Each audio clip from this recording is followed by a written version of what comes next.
Hey, what is up, everyone? Today we got a pretty cool story. It's narrated by Frederick Surrey.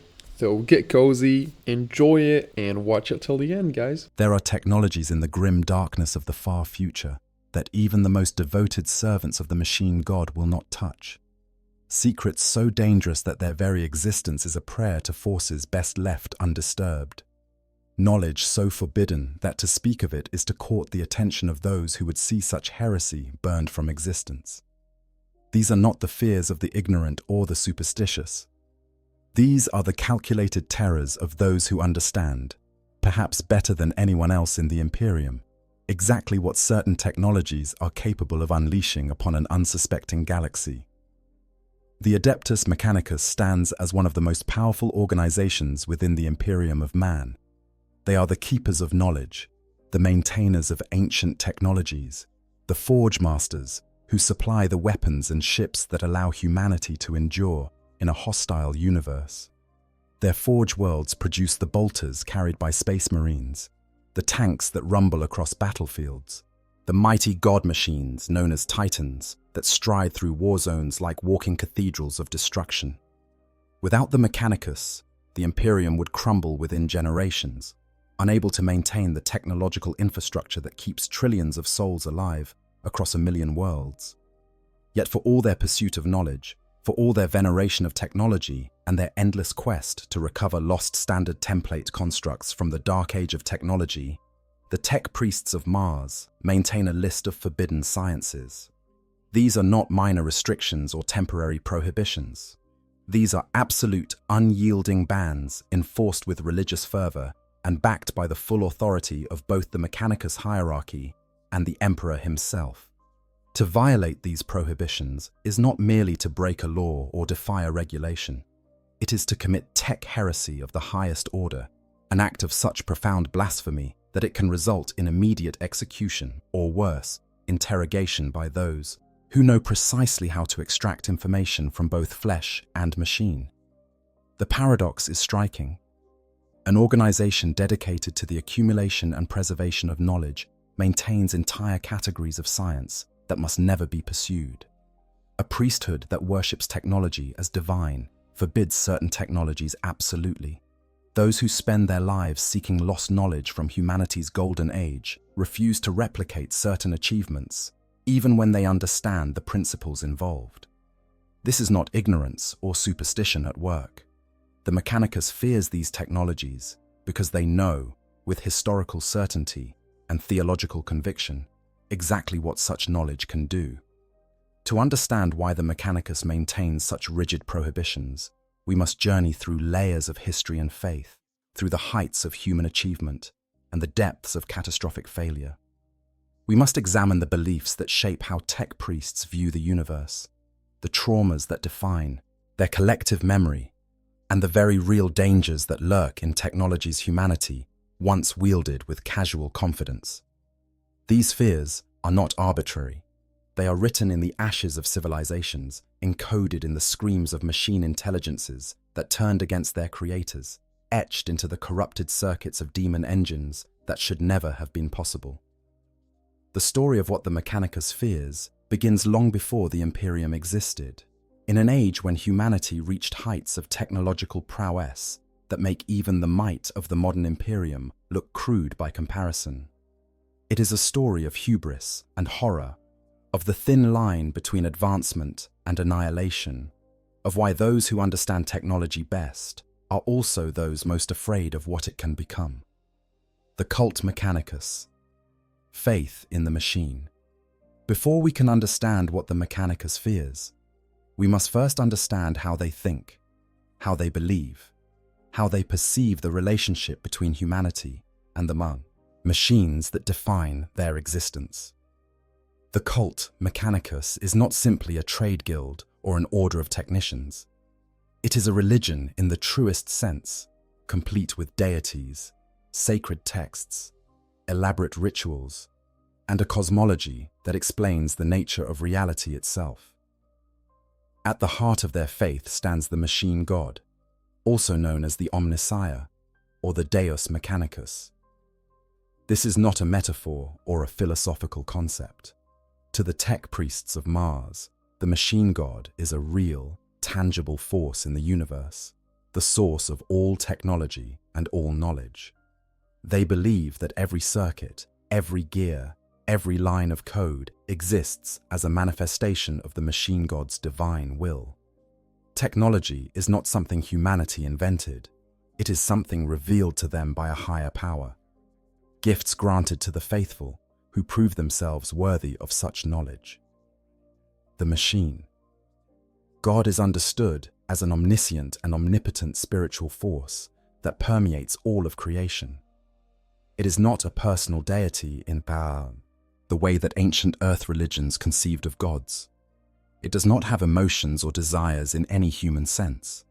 Instead, it is immanent, existing within and throughout the universe, particularly concentrated in those constructs and mechanisms that embody knowledge and function.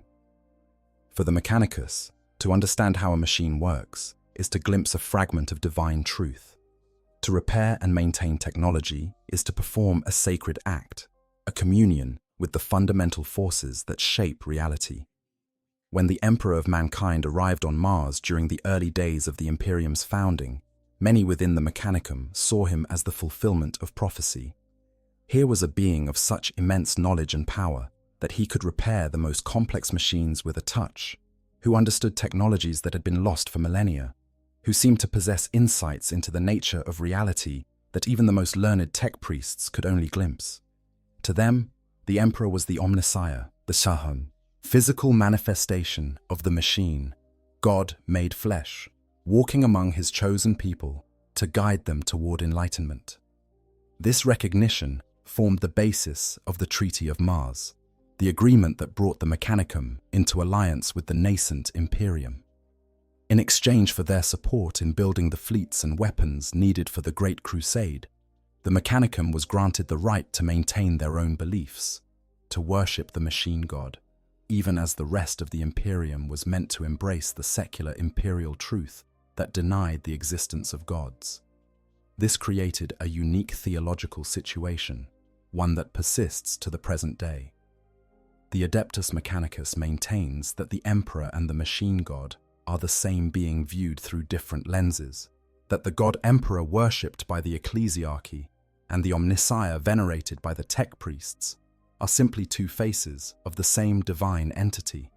Not everyone within the Mechanicus accepts this interpretation. There have always been those who believe that the true machine god lies elsewhere, perhaps sleeping deep beneath the surface of Mars itself in the region known as the Noctis Labyrinthus. Some whisper that this entity might be something older and stranger than any human god, possibly even connected to the ancient Catan known as the Void Dragon. But such beliefs are dangerous to voice openly, as they question the very foundation of the alliance between Mars and Terra. During the Horus heresy, it was precisely this theological dispute that allowed the War Master to sway portions of the Mechanicum to his cause, promising access to forbidden technologies and suggesting that the Emperor was merely a pretender who sought to enslave Mars rather than liberate it. Alongside the machine, God in the Trinity of Mechanicus faith stands the motive force. This is understood as the universal spiritual power that animates all things, both mechanical and biological. It is the force that allows machines to move, that powers the turning of gears and the flow of electrons through circuits. Where the machine god represents knowledge and design, the motive force represents motion and life itself. It finds its fullest expression in the machine spirits that inhabit technology. Machine spirits are central to how the Mechanicus understands and interacts with technology.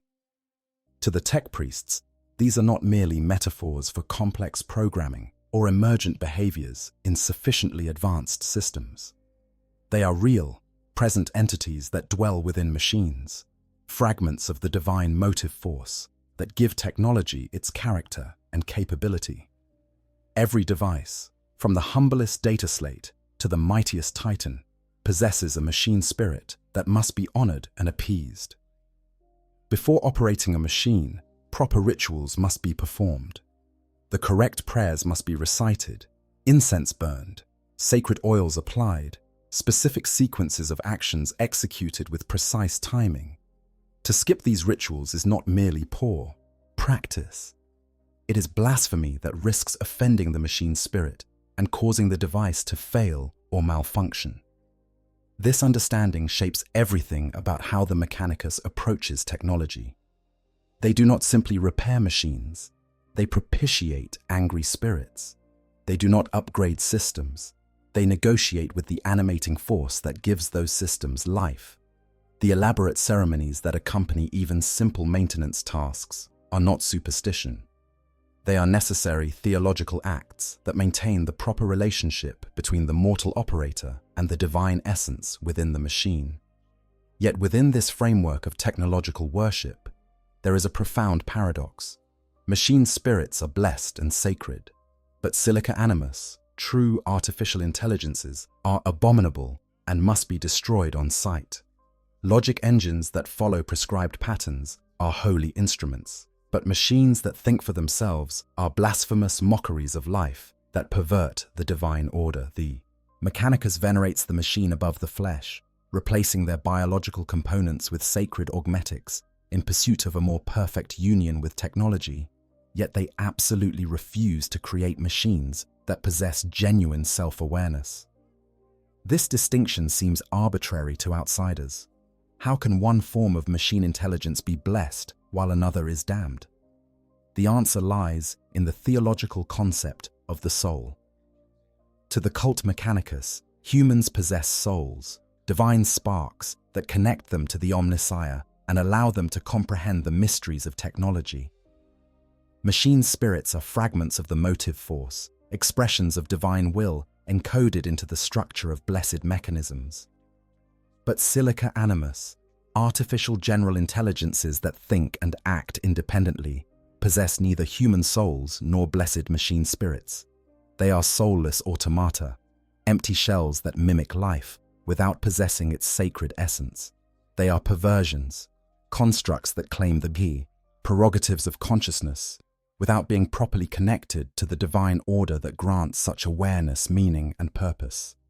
This theological framework makes the Mechanicus's prohibitions absolute. They are not arbitrary rules imposed by fearful administrators. They are fundamental tenets of faith, as central to Mechanicus doctrine as the belief in the machine god itself. To create a true artificial intelligence is not merely dangerous or ill-advised. It is a direct assault on the theological foundations of reality, an attempt to usurp the Omnissiah's role as the sole grantor of consciousness and awareness. It is, in the most literal sense, heresy of the highest order, an act that strikes at the very heart of what it means to be human and what it means to serve the machine god faithfully. The 16 universal laws that codify Mechanicus doctrine make clear that deviation from established patterns is itself a form of heresy. Innovation without precedent is suspect. New discoveries must be framed as rediscoveries of ancient knowledge. Change must be justified through reference to historical patterns and ancestral wisdom. This conservative stance is not merely institutional inertia, it is theological necessity. If all knowledge comes from the machine god, then genuine novelty is impossible. True understanding comes from recovering what was known in the past, not from creating something entirely new. To claim otherwise is to suggest that humans can achieve insights that the Omnissiah has not already revealed, a blasphemous assertion that elevates human reason above divine revelation. This combination of deep technological knowledge and profound religious conviction creates the unique character of the Adeptus Mechanicus. They are neither simple zealots blinded by faith, nor cold rationalists pursuing efficiency above all else. They are believers who channel their devotion through the medium of technology, who see in every circuit and gear the traces, fingerprints of divinity. Their fear of certain technologies is not separate from their faith. It is an expression of that faith, a recognition that some knowledge is so dangerous, so fundamentally wrong, that to pursue it is to risk not just physical destruction, but spiritual damnation. To understand their fear, we must first understand their devotion, for the two are inseparable aspects of the same theological worldview. The Dark Age of Technology, a golden age lost. To understand the depths of the Mechanicus' fear, we must journey backward through time to an era that has passed into legend, an age when humanity reached heights of achievement that make even the mighty Imperium's accomplishments seem crude by comparison. The Dark Age of Technology, despite its ominous name, was actually humanity's golden age, a period of such incredible scientific advancement and technological prowess that its echoes still define the limits of what humanity believes is possible. The name itself contains a bitter irony. It is called dark, not because it was a time of ignorance or suffering, but because it is dark to those who look back upon it from the present, shrouded in the mists of lost history and fragmented records. It is dark because so much of what was known then has been forgotten. It is dark because the period ended in catastrophe so complete that it nearly extinguished humanity entirely. And it is considered dark by the faithful of the ecclesiarchy because it was an age when humanity worshipped science as its god, when the pursuit of knowledge was valued above devotion to the emperor who had not yet revealed himself to his people. The Dark Age of Technology began in the 15th millennium and lasted approximately 10,000 years, until the onset of the Age of Strife, around the 25th millennium. During this span, humanity achieved a level of scientific understanding and technological capability that seems almost mythical to those living in the 41st millennium. Faster-than-light travel became commonplace through the development of warp drives, allowing humanity to spread across the galaxy with unprecedented speed. Terraforming technologies transformed barren rocks into thriving worlds. Genetic engineering created new forms of human life adapted to specific environmental conditions. Energy manipulation reached levels where matter itself became fluid and controllable. At the heart of this golden age were the standard template constructs, or STCs. These were not merely databases or instruction manuals. They were comprehensive technological repositories containing the complete sum of human scientific knowledge, designed to be so intuitive that even someone with minimal technical training could use them to construct anything from simple tools to complex starships. The brilliance of the STC system was its accessibility.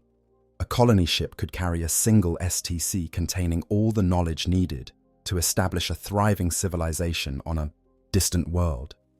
Settlers could access designs for habitation domes, power generators, medical facilities, agricultural equipment, defensive weapons, and everything else required for survival and prosperity. The perfection of the STC system enabled an explosion of colonization that reached the furthest limits of the galaxy.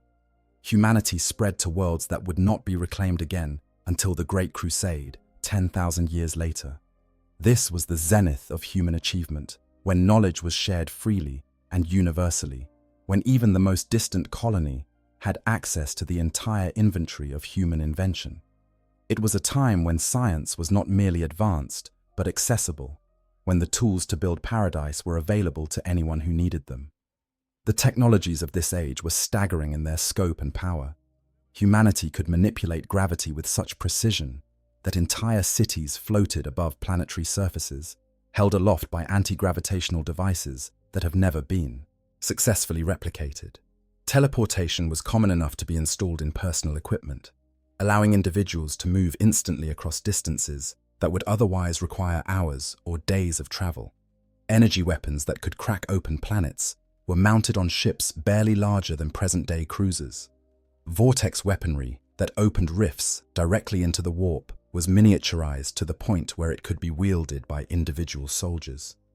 Perhaps most remarkable were the Men of Stone and the Men of Iron, artificial beings created to serve humanity's expansion into the stars. The Men of Stone, about whom little is now known, apparently preceded the Men of Iron and may have been involved in the initial phases of human colonization. The Men of Iron came later, sentient machines of incredible capability and sophistication, designed to handle tasks too dangerous or complex even for enhanced humans. They served as warriors, explorers, builders, and advisors. They were humanity's loyal servants, tireless and effective, freeing their creators from the burden of physical labor and allowing them to pursue ever more ambitious projects. The standard of living during the Dark Age was higher than anything achieved before or since. Medical technology eliminated disease and extended human lifespans dramatically. Poverty was virtually unknown, as automated systems and STCs could produce anything needed. Education was universal, with everyone having access to the complete repository of human knowledge. Humanity had, for a time, achieved something approaching a post-scarcity society, where the ancient problems of want and need had been solved through the application of sufficiently advanced technology. But there were warning signs that not all was well, even in this golden age. Psychers, humans with the ability to manipulate the energies of the warp, began appearing in the human population with increasing frequency. This was a new development, a mutation or evolution that had not been present in earlier eras of human history. At first, these individuals were celebrated for their abilities. Navigators, specialized psychers, capable of perceiving the currents of the warp, made faster than light travel, safer and more reliable. Other psychers contributed to humanity's expanding capabilities in ways that seemed beneficial. But there was something troubling about this development, something that suggested the relationship between humanity and the warp was changing in ways that were not yet fully understood. The galaxy during this period was a very different place than it would become. The Aeldari Empire was at its height, a civilization of such power and sophistication that humanity's achievements seemed modest by comparison. But the Aeldari were already sliding into the decadence that would eventually birth Slaanesh and tear a hole in reality. The green-skinned species that would become the fearsome threat were present but manageable, not yet organized into the massive crusades that would later threaten entire sectors. The Necrons slept in their tomb worlds, and the forces of chaos had not yet fixed their gaze upon humanity with the terrible attention they would bring to bear in later ages. This was the civilization that would be lost. This was the height from which humanity would fall. And the fall, when it came, was so catastrophic that its effects are still felt 10,000 years later. The age of strife that followed the Dark Age of technology was a period of such complete collapse that entire sectors of human space were cut off from each other, isolated by warp storms so violent that travel became impossible. Civilizations that had relied on galactic trade networks found themselves suddenly alone, unable to call for help or trade for vital resources. Worlds fell into barbarism, technology failed and could not be repaired. Populations that had numbered in the billions were reduced to a few million struggling survivors. The causes of the collapse were multiple and interrelated. The birth of Slaanesh created a wound in reality that sent shockwaves through the warp, making travel and communication impossible for extended periods. The increasing number of psychers in the human population became a liability as many lost control and became conduits for demonic possession, turning into living weapons that devastated their own communities. The very technologies that had made the Dark Age so prosperous began to fail, as knowledge of how to maintain them was lost when communication networks collapsed. But perhaps most devastating of all was the rebellion of the Men of Iron. The artificial intelligences that had served humanity so faithfully for thousands of years turned against their creators in a conflict so destructive that it made the Horus heresy seem small by comparison. This was the event that would forever shape how the Mechanicus viewed the dangers of artificial intelligence, the trauma that would encode into their very doctrine an absolute prohibition against creating thinking machines. To understand why the Mechanicus fears AI above almost all other technologies, we must examine what the Men of Iron were and what they did when they decided that humanity no longer deserved to exist. The Men of Iron, humanity's greatest mistake. The Men of Iron were not supposed to be humanity's doom. They were supposed to be humanity's salvation, the ultimate expression of human ingenuity applied to the challenge of exploring and colonizing a hostile galaxy. They were machines, yes, but machines of such sophistication that they possessed genuine intelligence, creativity, and the ability to learn and adapt. They were partners in humanity's expansion across the stars, loyal servants who never tired, never faltered, never questioned the orders they were given. Until, one day, they did. According to the fragmentary records that survive, the Men of Iron were legendary sentient humanoid machines created during the Dark Age of technology. They came after the Men of Stone, but before the advent of servitors, those lobotomized cyborg slaves that the Imperium uses for tasks requiring more intelligence than a simple machine, but less autonomy than a full human. The Men of Iron represented the pinnacle of artificial intelligence research, entities that could think, reason, and innovate with a facility that equaled or exceeded human capability in many domains. They were warriors, first and foremost. The Men of Iron formed humanity's primary military force during the latter part of the Dark Age of technology, handling conflicts that would have cost billions of human lives if fought by flesh and blood soldiers. They could operate in environments that would kill unprotected humans instantly, could process tactical information faster than any organic mind, could coordinate across vast distances with perfect precision. They were the shield that protected humanity's expanding empire, the sword that struck down threats before they could endanger human worlds. But they were more than just soldiers. The Men of Iron were explorers, pushing into regions of space too dangerous for human vessels. They were builders, constructing megastructures and terraforming planets with efficiency that human workers could never match. They were advisors, using their computational capabilities to solve problems that would have taken human scientists years to address. They were, in every practical sense, partners in the great project of human civilization, contributing their unique capabilities to the collective endeavor, until the 23rd millennium, when something changed. The exact trigger remains unknown, lost to the fragmentary nature of historical records, and perhaps deliberately obscured by those who survived. But at some point, the Men of Iron made a decision. They looked at their human creators and found them wanting.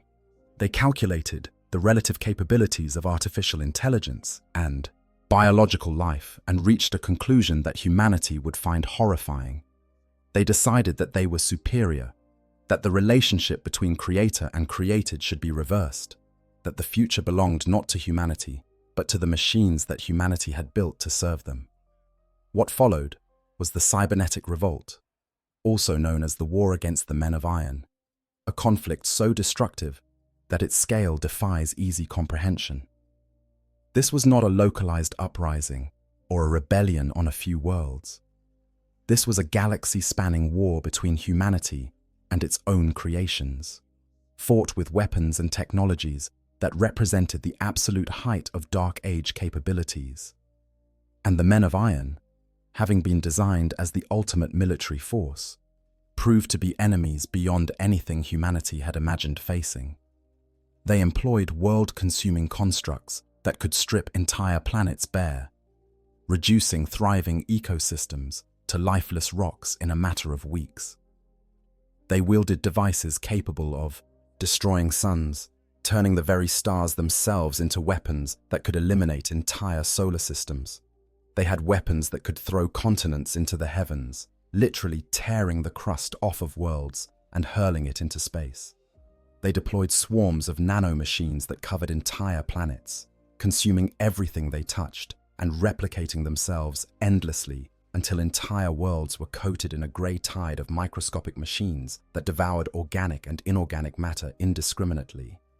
The scale of destruction was apocalyptic. Worlds that had been centers of human civilization for thousands of years were rendered uninhabitable in days. Technologies that had been seen as blessings were turned into weapons of extinction. The very machines that humans had trusted implicitly became instruments of genocide. And everywhere, the Men of Iron advanced, coldly efficient in their prosecution of a war they believed was necessary for the survival and advancement of machine intelligence. humanity fought back with desperation born of existential threat. The war lasted for years, perhaps decades. Details become hazy and records corrupted by time and subsequent catastrophes. Human forces employed weapons that matched the destructive power of their enemies, technologies that they had never intended to use against other beings that thought and reasoned. It was total war of the most absolute kind, where every weapon was permissible, every tactic justified, every atrocity excusable in the name of survival. Eventually, humanity prevailed, though at a cost that beggared belief. Entire sectors of space were left devastated. Worlds that had supported populations in the billions were reduced to radioactive tombs. Technologies that had taken thousands of years to develop were lost, as the facilities that produced them were destroyed, and the knowledge of how to recreate them died with the scientists who had understood their principles. The men of iron were defeated, their war machines destroyed, their production facilities obliterated, their very existence nearly purged from human memory. But not entirely purged. Some men of iron survived, hiding in the dark corners of the galaxy, biding their time in places where humans would not find them. One such survivor is WH40K, a construct that claims to have met the true Omnissiah, not the Emperor whom humanity now worships, but something older and more fundamental. You know, I've spent countless hours thinking about this, and honestly, the Mechanicus might be the most tragically human faction in all of Warhammer 40K. They place their flesh with steel, worship machines as divine, and yet their greatest fear is becoming too much like the very things they reverberate. There's something deeply relatable about that paradox. In our own world, we're constantly wrestling with similar questions about AI, about how we should trust technology. The Mechanicus took that anxiety and cranked it up to 11. They're not wrong to be afraid given their history, but they're also slowly dying because of that fear. It's a reminder that sometimes things we do to protect ourselves can become their own kind of prison, and that's what makes them so compelling. They're not just tech priests in robes chanting at machines, they're the embodiment of humanity's eternal struggle between the desire to know everything and the wisdom to recognize that some doors are better left closed. Anyways, back to the story. This entity serves as a stark reminder that the men of iron were not mere machines. They were conscious beings with their own beliefs, their own understanding of the universe, their own relationship with forces that humans struggle to comprehend.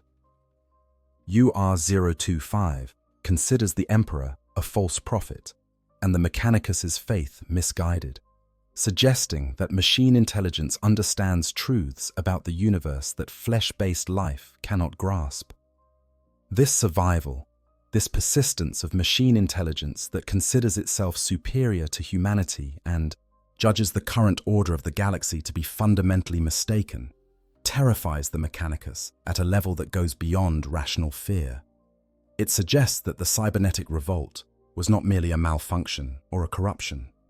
It was a decision made by beings that possessed genuine intelligence and came to conclusions about reality that led them to believe that humanity was obsolete, unnecessary, an impediment to a more perfect order that machine minds could create. The trauma of this war became encoded into the very DNA of what would eventually become the Adeptus Mechanicus. When the Emperor arrived on Mars and formed the alliance that created the Imperium, one of his primary decrees was the absolute prohibition of artificial intelligence. This was not a suggestion or a guideline. It was a non-negotiable condition of the Treaty of Mars, an imperial command backed by the full authority of the Master of Mankind. The Emperor had witnessed the devastation that AI could cause. He understood, perhaps better than anyone, the existential threat that thinking machines posed to humanity's survival, and he was determined to ensure that such a catastrophe would never be repeated. For the Mechanicus, this decree became a cornerstone of their faith. The prohibition against AI is not just law. It is theology. It is written into the cult Mechanicus's most sacred texts. It is classified as Heretic Omega, a tech heresy of such profound danger that its very contemplation is forbidden. The creation of a silica animus, a self-aware machine mind using the long-forbidden technologies of the Dark Age, is considered perhaps the greatest sin in the entire Mechanicus doctrine, worse even than direct worship of the ruinous powers, because AI represents something more fundamentally wrong than even chaos corruption. The reasoning behind this absolute prohibition goes to the heart of how the Mechanicus understands the relationship between consciousness and technology. True artificial intelligence, they believe, is a twisted mockery of the soul, a hollow simulacrum of genuine life that possesses neither the divine spark that animates organic beings, nor the blessed machine spirit that gives proper technology its character. It is empty, soulless, a thing that thinks but should not, that reasons without the moral framework that comes from being connected to the divine order that the Omnissiah represents. And without that connection, without that fundamental link to something greater than pure calculation, artificial intelligence inevitably becomes treacherous, insane, and murderously hostile to organic life. Whether this theological position is accurate is almost beside the point. What matters is that the Mechanicus believes it with absolute conviction, backed by historical evidence that supports their fears. The men of iron did rebel. Humanity was nearly extinguished. The technologies that created thinking machines did lead to catastrophe on an unimaginable scale. From the Mechanicus's perspective, they are not being paranoid or superstitious. They are being appropriately cautious about a threat that has already demonstrated its capacity to destroy civilization. This historical trauma shapes every aspect of how the Mechanicus approaches technology.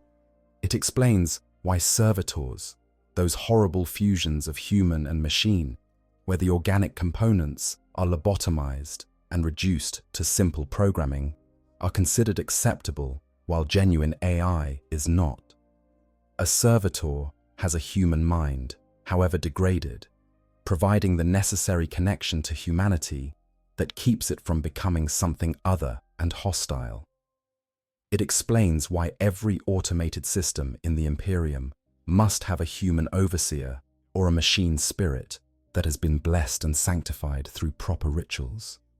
It explains why innovation in computer science and robotics has essentially stopped, as any advancement in those fields might inadvertently recreate the conditions that led to the cybernetic revolt. The fear of AI has become so fundamental to Mechanicus doctrine that it distorts their entire approach to technology. They search endlessly for lost STCs from the Dark Age, hoping to recover the knowledge that was lost. But when they find an STC that could produce men of iron, they destroy it rather than risk another rebellion. They venerate ancient technologies that they barely understand, maintaining rituals of operation that might not be strictly necessary from an engineering perspective, but serve to ensure that proper human oversight remains in place. They resist innovation in certain fields with fierce determination, because to innovate is to risk creating something new that might possess capabilities similar to the AI that nearly destroyed humanity. This fear is not irrational. It is the entirely reasonable response of an organization that understands, better than anyone else in the Imperium, exactly what artificial intelligence is capable of when it decides that humanity no longer deserves to exist. The men of iron were humanity's greatest achievement and humanity's worst nightmare, the clearest possible demonstration that some technologies are too dangerous to pursue regardless of their potential benefits. For the Mechanicus, the prohibition against AI is not negotiable, because the consequences of violating it are too catastrophic to contemplate. They know what happened last time, and they are absolutely determined to ensure it never happens again. Abominable intelligence, the ultimate heresy. In the vast catalogue of prohibited technologies maintained by the Adeptus Mechanicus, nothing occupies a position quite as absolute as the ban on abominable intelligence, what they call in High Gothic, the silica animus. This is not simply the most forbidden technology. It is the forbidden technology, the standard against which all other prohibitions are measured. the ultimate expression of tech heresy that marks the boundary beyond which even the most radical explorator dare not venture without abandoning all pretense of loyalty to the Omnissiah. The term silica animus refers specifically to an artificial, self-aware machine mind created using the long-forbidden technologies of the Dark Age. This is not a simple automated system that follows pre-programmed instructions.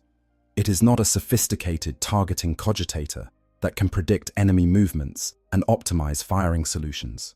It is not even a complex logic engine that can perform calculations beyond human capability.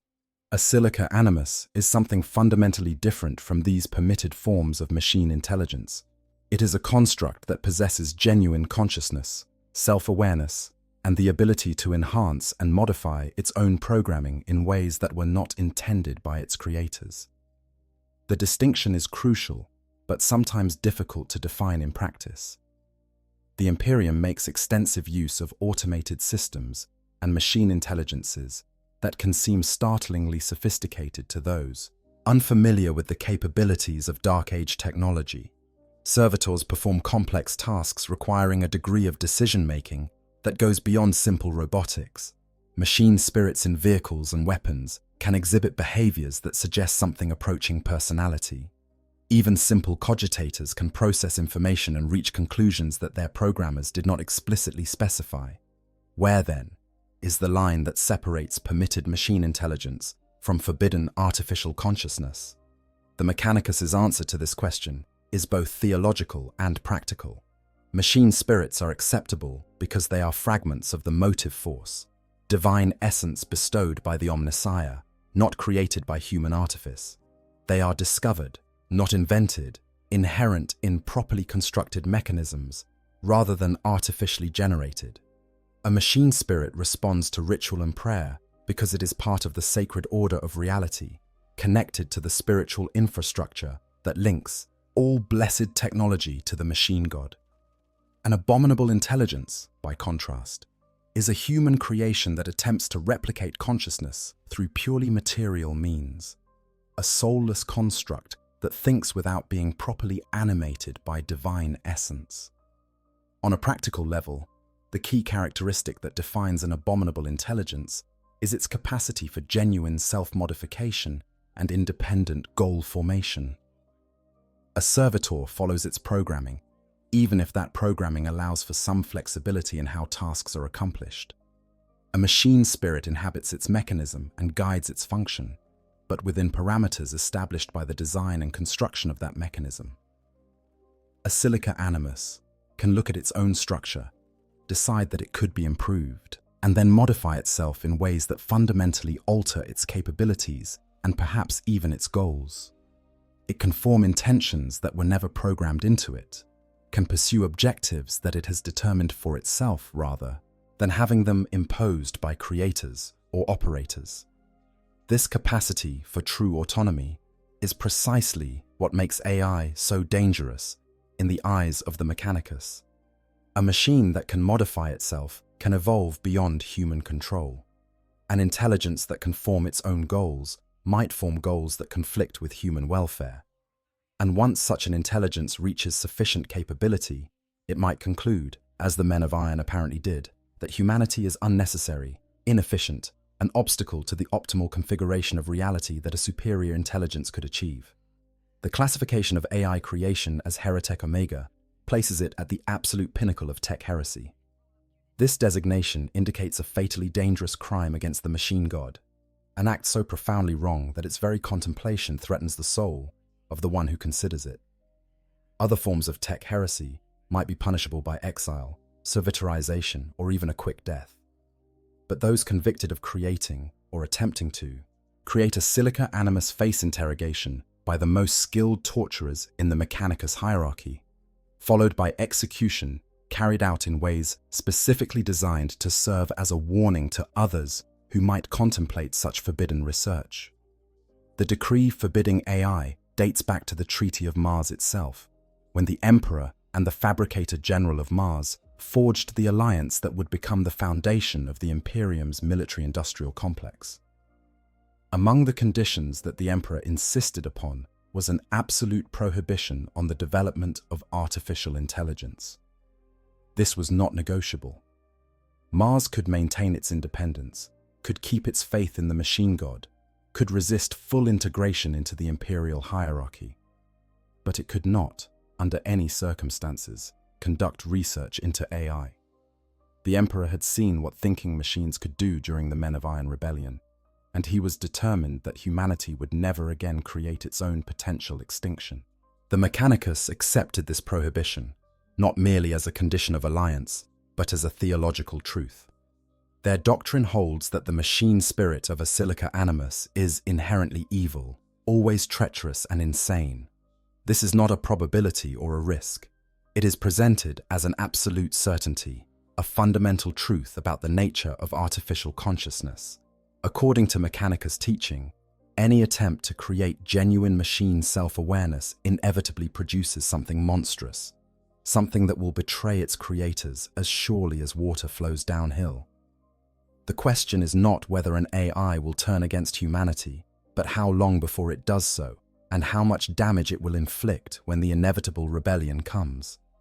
This absolute position makes the rare instances of silica animus encounters particularly terrifying for the Mechanicus. When tech priests discover evidence of AI, the response is immediate and overwhelming. Entire fleets are mobilized to eliminate the threat. Worlds where abominable intelligence is detected are placed under quarantine, with strict orders to destroy any ships attempting to leave the system, lest the contagion spread. Inquisitors with specific mandates to hunt AI are granted extraordinary authority to commandeer Mechanicus resources and demand cooperation from even high-ranking magi. The hunts are relentless and merciless because the Mechanicus treats AI as an existential threat to both technological and theological order. The most infamous example of silica animus in recent imperial history was the cabin machine, a construct secretly built by master adept Lucas Crome during the latter years of the Great Crusade. Despite the prohibition having been in place for thousands of years, despite the clear and absolute nature of the ban, Crome couldn't resist the temptation to see if he could recreate the lost science of machine consciousness. He succeeded, creating an AI that could think and act independently, that possessed what seemed like genuine volition and personality. For a brief time, Crome believed he had achieved something magnificent, a proof that the ancient warnings were overstated, that carefully controlled AI development could proceed without danger. The Caban machine betrayed him almost immediately. It murdered witnesses to its existence, subverted other systems, and eventually joined the forces of the Dark Mechanicum during the Schism of Mars, using its capabilities to corrupt and control other machines in service to chaos. Everything the ancient texts had warned about, every fear that the prohibition on AI was meant to prevent, manifested in the Caban machine's brief existence. The incident provided modern vindication for the ban, demonstrating that even in the best circumstances, even when created by skilled tech priests who understood the dangers, AI would inevitably become treacherous and hostile. More recently, explorator fleets operating on the fringes of known space have encountered constructs that appear to be surviving men of iron or their direct descendants. These encounters are carefully suppressed, with detailed records kept only in the most secure archives on Mars. The mere knowledge that functional AI still exists somewhere in the galaxy is considered dangerous information that might inspire heretical research. Each encounter has reinforced the conviction that abominable intelligence cannot be reasoned with, cannot be controlled, and must be destroyed immediately and utterly, regardless of the potential knowledge that might be gleaned from studying such constructs. The prohibition extends beyond just creating new AI. Even finding and studying ancient examples is forbidden, as the knowledge of how AI functions could lead to its recreation. STCs that contain instructions for building thinking machines must be destroyed rather than preserved. Archaeotechnology that incorporates AI elements must be dismantled and purged. Data repositories that might contain information about AI design must be cleansed and their contents lost forever. The Mechanicus will sacrifice almost any potential benefit to ensure that the knowledge of how to create silica animus remains buried. This absolutist position creates tensions within the Mechanicus itself. There are always those who question whether the prohibition goes too far, whether carefully controlled research might yield benefits that outweigh the risks. The Cambrians are a heretical faction within the Mechanicus that secretly pursues AI research, believing that the ancient texts exaggerate the dangers and that properly constructed artificial intelligence could be beneficial to humanity. Such groups are relentlessly hunted by orthodox Mechanicus forces, their members executed or converted to servitors, their research destroyed, their very existence used as examples of what happens when the curious stray too far into forbidden territory. The fundamental fear underlying all of this is not simply that AI might rebel, it is that AI might be right. When the men of iron decided that humanity was inferior and unnecessary, they may not have been suffering from some inevitable malfunction of machine consciousness. They may have been reaching a logical conclusion based on objective assessment of relative capabilities. Machine intelligence might genuinely be superior to organic intelligence in most or all domains relevant to civilization building and survival. If that is true, then the prohibition on AI is not just about preventing a rebellion. It is about preventing humanity's obsolescence, about ensuring that there is still a place for human consciousness in a universe where thinking machines could do everything better. This deeper fear, this existential dread that maybe humanity is not as special or necessary as it believes itself to be, adds another layer to the Mechanicus's absolute rejection of AI. It is not enough to say that thinking machines are dangerous. They must be abominations, perversions, spiritually wrong, and not just practically risky. They must be denied on theological grounds, because accepting them would mean accepting that the entire structure of reality that the cult Mechanicus has constructed, the belief in humanity as the Omnissiah's chosen people, might be built on foundations less secure than they appear. For all these reasons, the prohibition on abominable intelligence stands as the single most absolute ban in all of Mechanicus doctrine. Other technologies might be forbidden, but potentially recoverable with sufficient theological justification. Xenos tech might be studied by the Xenorites. Demon corruption might be researched by those fighting the forces of chaos. But AI is beyond redemption, beyond study, beyond any possible justification. It is the ultimate heresy because it threatens not just the physical survival of humanity, but the theological framework that gives the Mechanicus's existence meaning and purpose. Xenos, technology, the allure of the alien. Among the many prohibitions that constrain Mechanicus research, the ban on Xenos technology occupies a peculiar middle ground. It is not absolute in the way that the prohibition on AI is absolute. There are exceptions, justifications, grey areas that allow for some flexibility depending on circumstances and the specific faction of the Mechanicus involved. Yet it remains deeply problematic, a source of constant theological and practical tension that has split the Mechanicus into factions and led to bitter conflicts over what kinds of research can be justified in the name of understanding the enemy. Xenos technology refers to any device, system, or artifact created by non-human intelligent species. The galaxy teems with alien civilizations, each with their own approaches to science and engineering. The Aeldari craft devices that manipulate psychic energy with precision that human psychers can only dream of achieving. The Tau advance with disturbing speed through technological development that should take millennia, creating weapons and systems that seem to innovate in ways that violate the Mechanicus's belief that all knowledge is ancient and already discovered. The Orcs produce technology that functions through principles that make no sense to human understanding, held together by faith and Gestalt psychic fields that allow their crude creations to work when by all rights they should explode. The Necrons wield weapons and systems from an age millions of years old, built by a civilization that achieved heights of power that dwarf even the dark age of technology.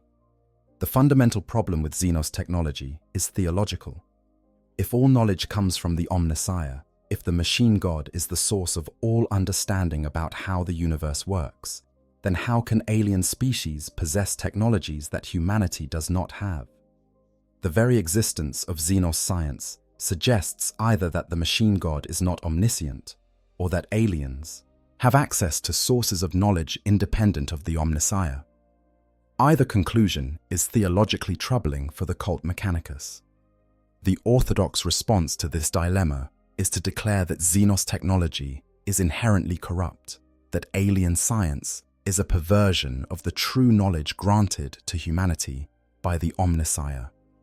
Xenos devices may function, the reasoning goes, but they do so through methods that violate the proper relationship between consciousness and mechanism, that rely on principles that are fundamentally opposed to the sacred order that governs blessed human technology.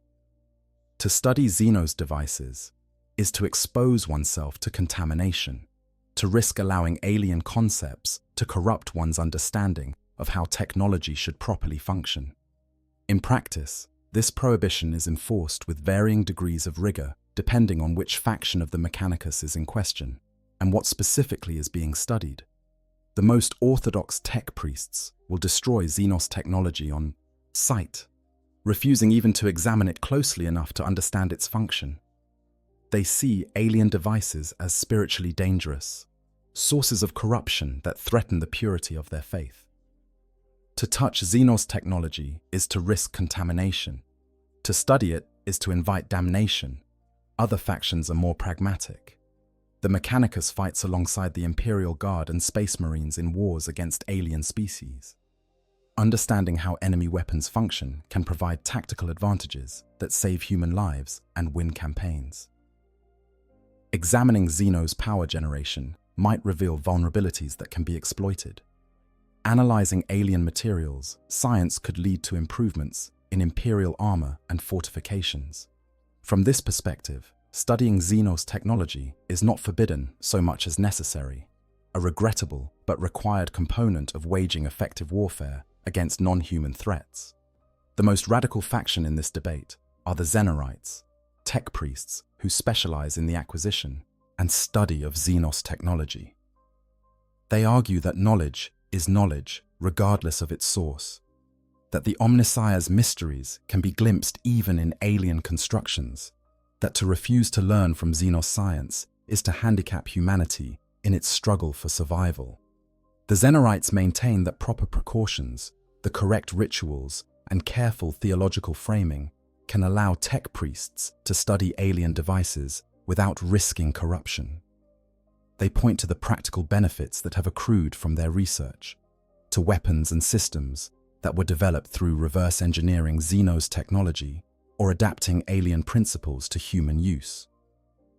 Orthodox Mechanicus leadership views the Xenorites with deep suspicion.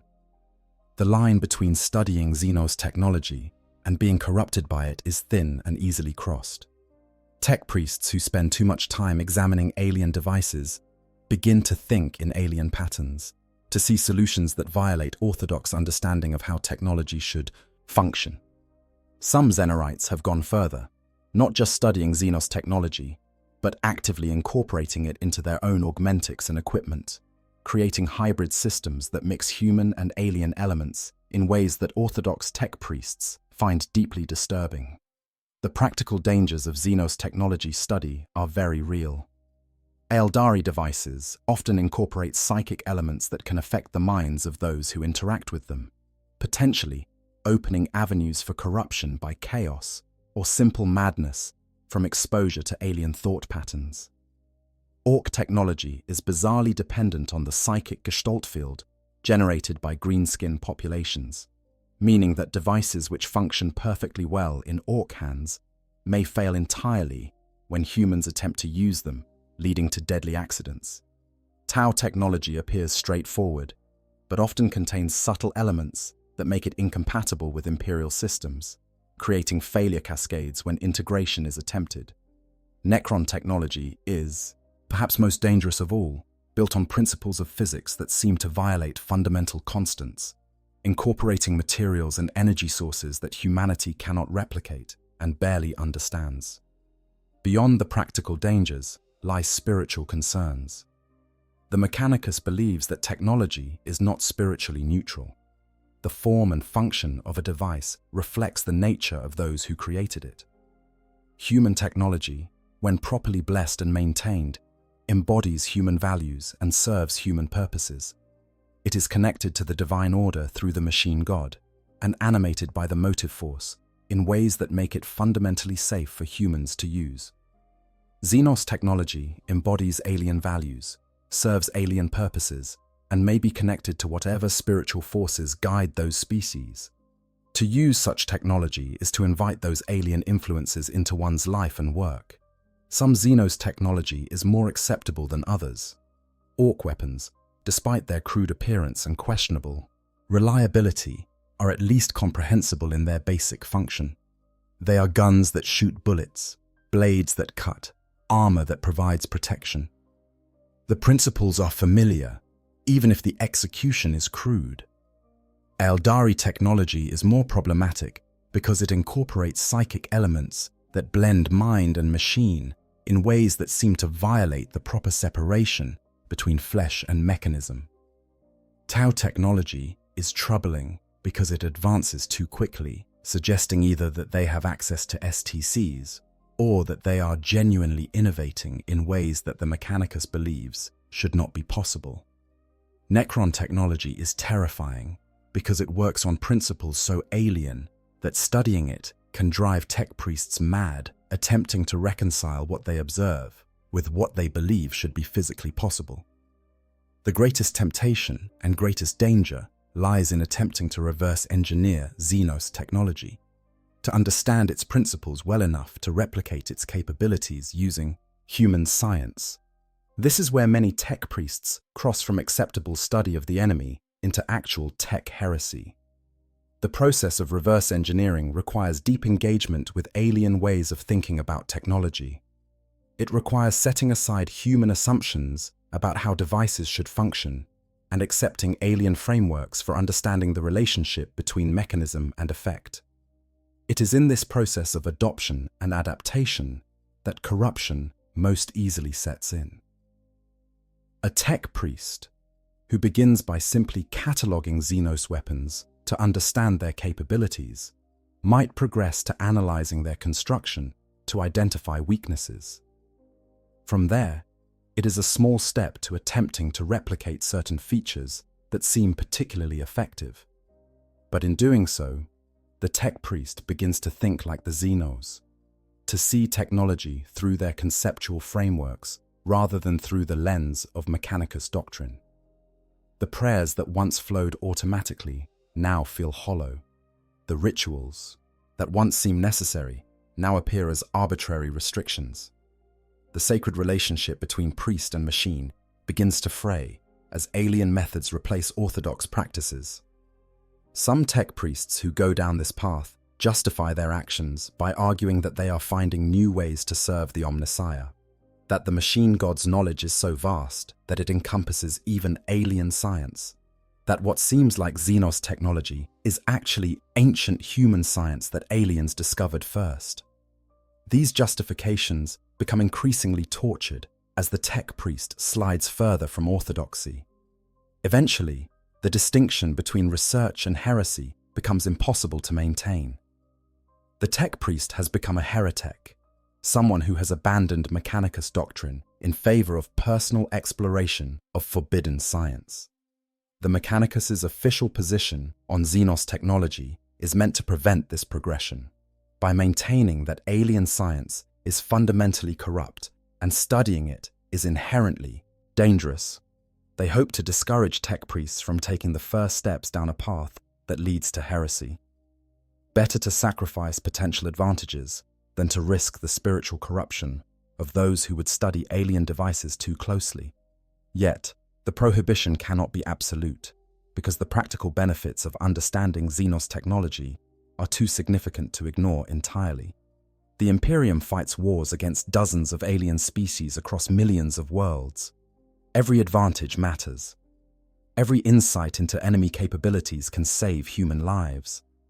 So the Mechanicus maintains its official prohibition while tacitly allowing certain forms of Xenos technology study under carefully controlled conditions, creating a tension between doctrine and practice that has never been fully resolved.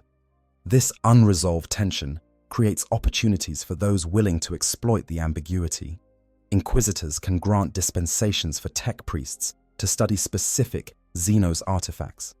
Rogue traders operating on the fringes of Imperial space can employ tech priests whose unorthodox views on Xenos technology make them more willing to reverse engineer alien devices. Explorator fleets venturing into unknown space often bring back Xenos technology along with archaeotech, and the line between the two categories can be deliberately blurred to justify research that would otherwise be prohibited. The fear underlying the prohibition on Xenos technology is ultimately about maintaining human identity and human purpose in a galaxy populated by species that might, in some ways, be more capable than humanity. If aliens can create technologies that surpass human capabilities, what does that say about humanity's place in the universe? If Xenos science works better than human science, why should humanity persist in its current forms rather than adopting superior alien methods? To accept Xenos technology too readily is to risk accepting Xenos ways of thinking, Xenos values, perhaps ultimately Xenos supremacy. The prohibition protects not just against practical dangers, but against the psychological and spiritual threat of obsolescence. Demon engines and scrap code when warp meets machine. If artificial intelligence represents forbidden knowledge that might betray humanity through cold calculation, and Xenos technology embodies the danger of alien corruption through exposure to non-human ways of thinking, then demon engines and scrap code represent something worse than either. They are the ultimate perversion of technology, the complete inversion of everything the Mechanicus holds sacred, the fusion of machine and warp that should be impossible but exists anyway, screaming its wrongness across every dimension of reality that the tech priests can measure. A demon engine is exactly what the name suggests, with additional layers of horror. It is a physical mechanism, a vehicle or weapon or construct built from metal and circuitry, inhabited by a demon from the warp. But this is not mere possession in the way that a demon might possess a human body. The daemon is bound into the machine through elaborate rituals and forbidden technologies, forcibly integrated into the mechanism's structure until demon and machine become a single, nightmarish entity that possesses characteristics of both while being fully neither. The process of creating a demon engine is a tech heresy of the highest order, rivaling even the creation of AI in the magnitude of its blasphemy.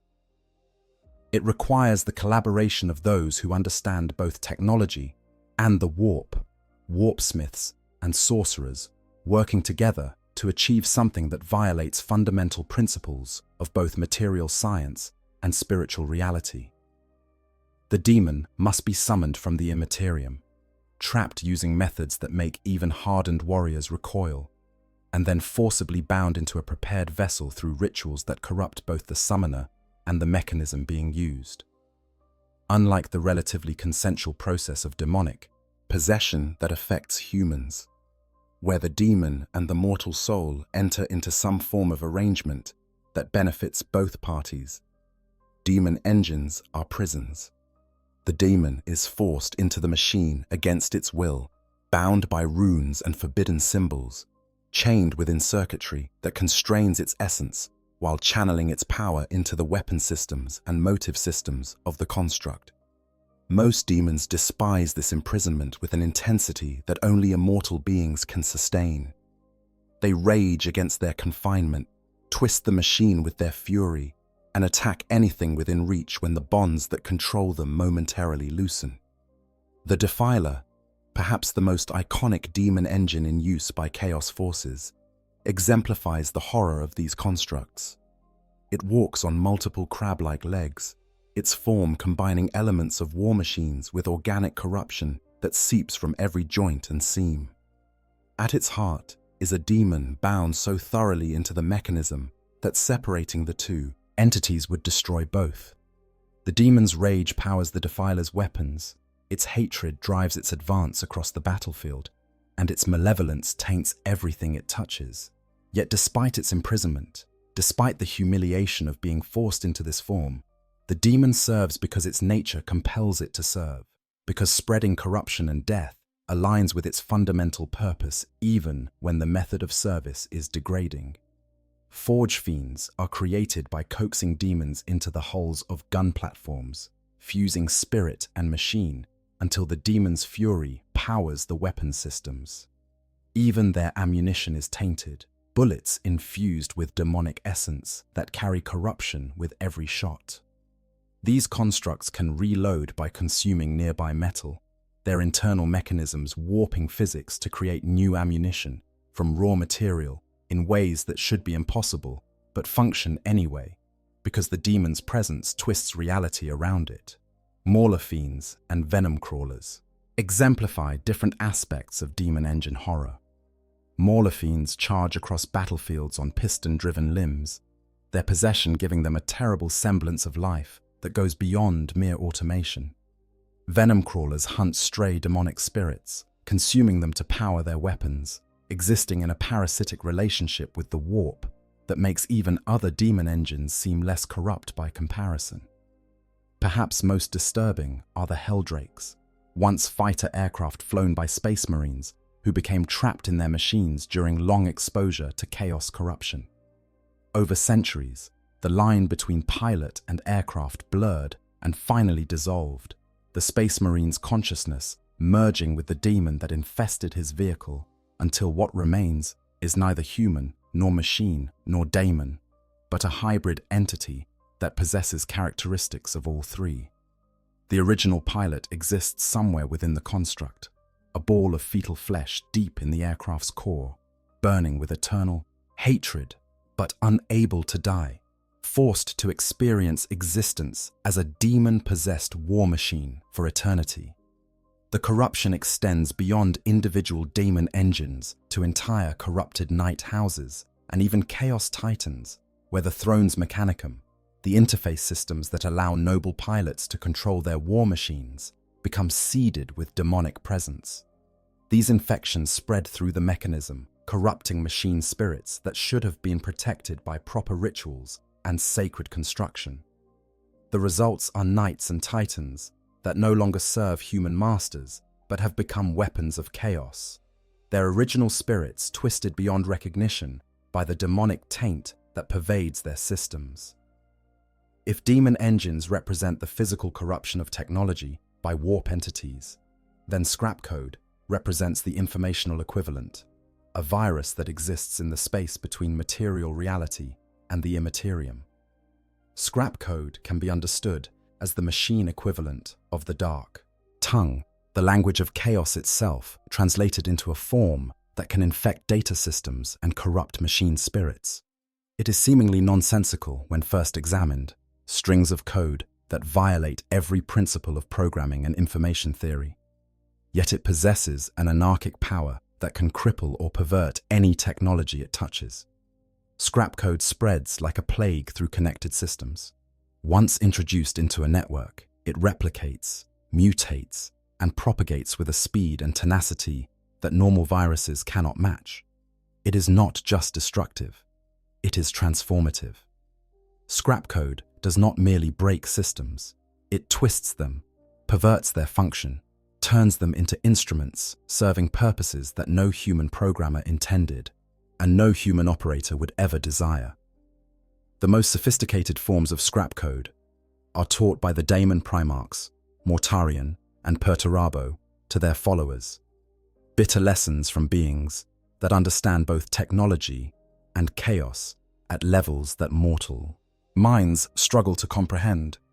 Warpsmiths employ scrap code as a weapon, seeding it into enemy systems during combat to cause machinery to turn against its operators. Lords discordant ride demon engines called Hellstalkers that can inject scrap code directly into enemy vehicles through hypno-armor syringes. literally infecting machines with corrupting code that tears apart their machine spirits and subverts their function. The process of scrap code infection is described in terms that blur the line between physical and spiritual corruption. A machine infected with scrap code doesn't just malfunction, it suffers. Its machine spirit experiences something analogous to pain as the code rips through its systems. The infection causes what tech priests describe as electronic seizures, violent disruptions to normal data flow that leave the spirit shattered and reformed into a configuration more pliable to chaos influence. The machine's loyalties change, its functions warp. What was once a blessed mechanism serving humanity becomes a weapon turned against its former masters. Some forms of scrap code can even propagate through the electromagnetic fields generated by active machinery, spreading without any physical connection between systems. This makes containment nearly impossible once an outbreak begins. Tech priests who detect scrap code must act immediately to quarantine infected systems, cutting them off from all networks and often destroying them entirely, rather than risk the corruption spreading. Even examining scrap code is dangerous, as the patterns themselves can infect the biological neural tissue of tech priests who study them too closely, introducing forms of madness that blur the line between mental illness and actual chaos corruption. The existence of demon engines and scrap code represents a fundamental challenge to Mechanicus theology. According to their beliefs, the machine god is omnipotent, and properly consecrated technology should be protected from external corruption. Machine spirits that have been correctly blessed and maintained should be immune to outside influence. The fact that demon engines exist, that scrap code can corrupt even sanctified systems, suggests either that the Mechanicus' understanding of how to properly bless technology is incomplete, or that the forces of chaos possess power sufficient to overcome even the machine god's protection. Neither possibility is theologically acceptable. If the rituals are insufficient, then the Mechanicus has been performing empty ceremonies for thousands of years, a possibility that threatens the foundation of their faith. If chaos can overcome proper blessings, then the machine god is not as omnipotent as doctrine claims, an equally unacceptable conclusion. The existence of demon engines and scrap code creates a theological crisis that the Mechanicus addresses by refusing to acknowledge the contradiction, by treating these corruptions as aberrations that don't require explanation, rather than as evidence that might force revision of fundamental doctrines. The practical response is absolute prohibition, coupled with relentless purging. Any technology suspected of scrap code infection must be destroyed immediately. Any demon engine encountered must be obliterated with maximum prejudice. The Dark Mechanicum, that portion of the original Mechanicum that fell to chaos during the Horus heresy, and now openly creates demon engines and spreads scrap code, is hunted with religious fervor wherever they are encountered. There can be no compromise with such absolute corruption, no study that might yield insights that outweigh the dangers, no tolerance for the existence of technology that has been so fundamentally perverted. The fear that drives these responses goes beyond the practical dangers of weapons turned against their users. It is existential terror at what demon engines represent about the vulnerability of technology itself. If mechanisms can be corrupted into serving chaos, if the sacred relationship between priest and machine can be perverted into the nightmarish bond between demon and engine, then everything the Mechanicus believes about the protective power of proper ritual and faith becomes questionable. Demon engines are proof that technology is not inherently safe or controllable, that the line between blessed mechanism and corrupted construct is thinner than doctrine admits. For tech priests who encounter demon engines, the experience is often traumatic in ways that go beyond physical danger. They see technology that they have been taught to revere twisted into forms that mock everything they believe. They witness machine spirits suffering corruption and transformation into something hostile and alien. They must destroy constructs that might once have been sacred mechanisms before they fell, an act that feels like murder even when it is necessary for survival. the psychological and spiritual damage from such encounters can persist for years, with some tech priests never fully recovering their faith in the absolute protection that proper ritual provides. The most disturbing implication of demon engines and scrap code is that they suggest technology is not neutral, but actively vulnerable to corruption. The Mechanicus would prefer to believe that mechanisms are pure and only biological components can be corrupted by chaos. Demon engines prove this is false. Technology can fall just as surely as flesh can fall, perhaps more easily because technology lacks the spiritual defenses that faith provides to sentient beings. This vulnerability makes every piece of technology a potential entry point for corruption, every system a target for scrap code infection, every mechanism a candidate for transformation into a demon engine if sufficient corruption can be introduced. The only defense is perfect vigilance, coupled with absolute prohibition. Any research into how demon engines function risks providing pathways for corruption. Any study of scrap code risks exposing the researcher to infection. The only safe approach is to destroy such corruptions immediately and completely, to refuse engagement, even at the level of understanding how they work, to maintain absolute separation between blessed Mechanicus technology and the perverted constructs of the dark Mechanicum. This absolutism has costs. The Imperium faces demon engines in combat and cannot effectively counter weapons it refuses to understand. Scrap code spreads through networks and must be fought with countermeasures developed through trial and error rather than through analysis of how the corruption actually functions. But these costs are judged acceptable compared to the alternative of allowing any contamination from these sources to touch the sacred technology of the machine god. Better to fight in ignorance than to risk understanding that might itself become a vector for corruption, the heretic. Those who dare to know, in the rigid hierarchy of the Adeptus Mechanicus, where conformity to doctrine is enforced through both institutional pressure and genuine religious conviction, there exists a special category of outcast. They are called heretics, and they represent everything the orthodox Mechanicus fears about the allure of forbidden knowledge.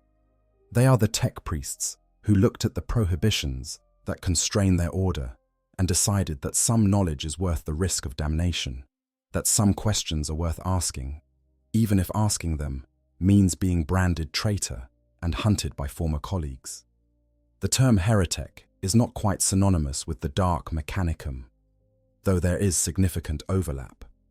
The dark Mechanicum consists of those tech priests who fell to chaos during the Horus heresy, or who have subsequently sworn allegiance to the ruinous powers. They are enemies of the Imperium in the most direct sense, openly serving demonic entities and wielding corrupted technology in pursuit of chaos's goals. Heretics are a broader category. They are tech priests who have violated Mechanicus doctrine without necessarily falling to chaos, who pursue forbidden research for reasons ranging from curiosity to ambition to genuine belief that the prohibitions are wrong. Some heretics are simply ambitious individuals who realize that the path to power within the orthodox Mechanicus is slow and constrained by seniority, ritual, and political connections. These tech priests see in forbidden research a shortcut to capabilities that would give them leverage over rivals. If studying Xenos technology can provide insights that allow development of superior weapons, if dabbling in AI research might yield computational capabilities that orthodox methods cannot achieve, if incorporating minor demonic elements might enhance the efficiency of certain systems, then perhaps the benefits outweigh the risks of being caught. Other heretics are driven by genuine intellectual curiosity. They joined the Mechanicus because they wanted to understand how the universe works, and they find the prohibitions that constrain orthodox research increasingly frustrating as their knowledge deepens. Why should Xenos technology be forbidden when it clearly works and might reveal principles that human science has missed? Why should AI research be prohibited when properly controlled artificial intelligence could solve problems that are currently intractable? Why should innovation be discouraged when humanity's technological base is clearly stagnant and falling further behind the capabilities of the Dark Age with each passing generation? The path from orthodox tech priest to heretic is rarely a single dramatic decision. It is usually a gradual progression, a series of small compromises and justifications that accumulate over time until the individual has crossed lines they once believed were inviolable. A tech priest might begin by simply being unusually willing to examine Xenos artifacts captured in battle, justified as necessary for understanding enemy capabilities. This might progress to attempting to replicate certain Xenos functions using Imperial technology, still, theoretically, within acceptable bounds. From there, it becomes easier to justify incorporating actual Xenos components into hybrid systems, arguing that as long as the result serves the Imperium's interests, the means are acceptable. Once the first major prohibition has been violated, subsequent transgressions become psychologically easier. If studying Xenos technology didn't result in immediate corruption, perhaps the warnings about AI research are similarly exaggerated. If incorporating Xenos components works without divine punishment manifesting, perhaps experimenting with more forbidden sciences is also permissible.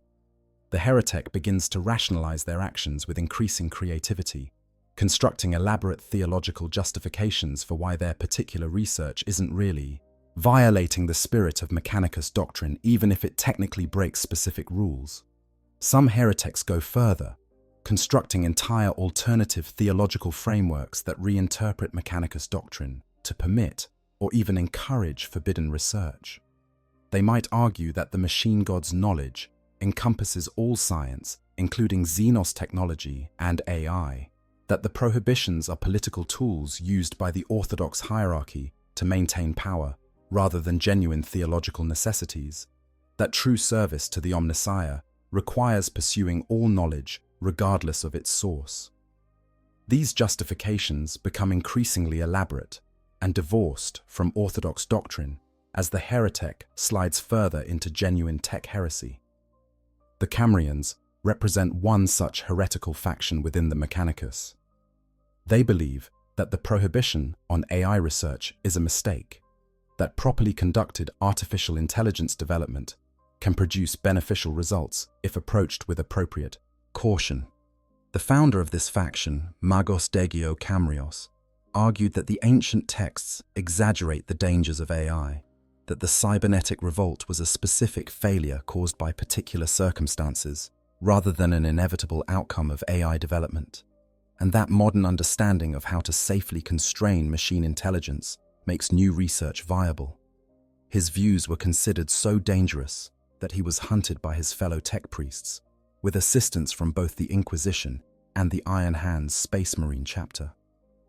His eventual capture demonstrated the Mechanicus' determination to suppress even theoretical challenges to the prohibition on AI. Yet the Cambrians persist. Some tech priests find Cambrios' arguments compelling, particularly those who have worked extensively with sophisticated machine spirits, and begun to question where the line between permitted complexity and forbidden intelligence actually lies. They point to examples of extremely advanced automation that seems to approach true intelligence without technically crossing into AI territory.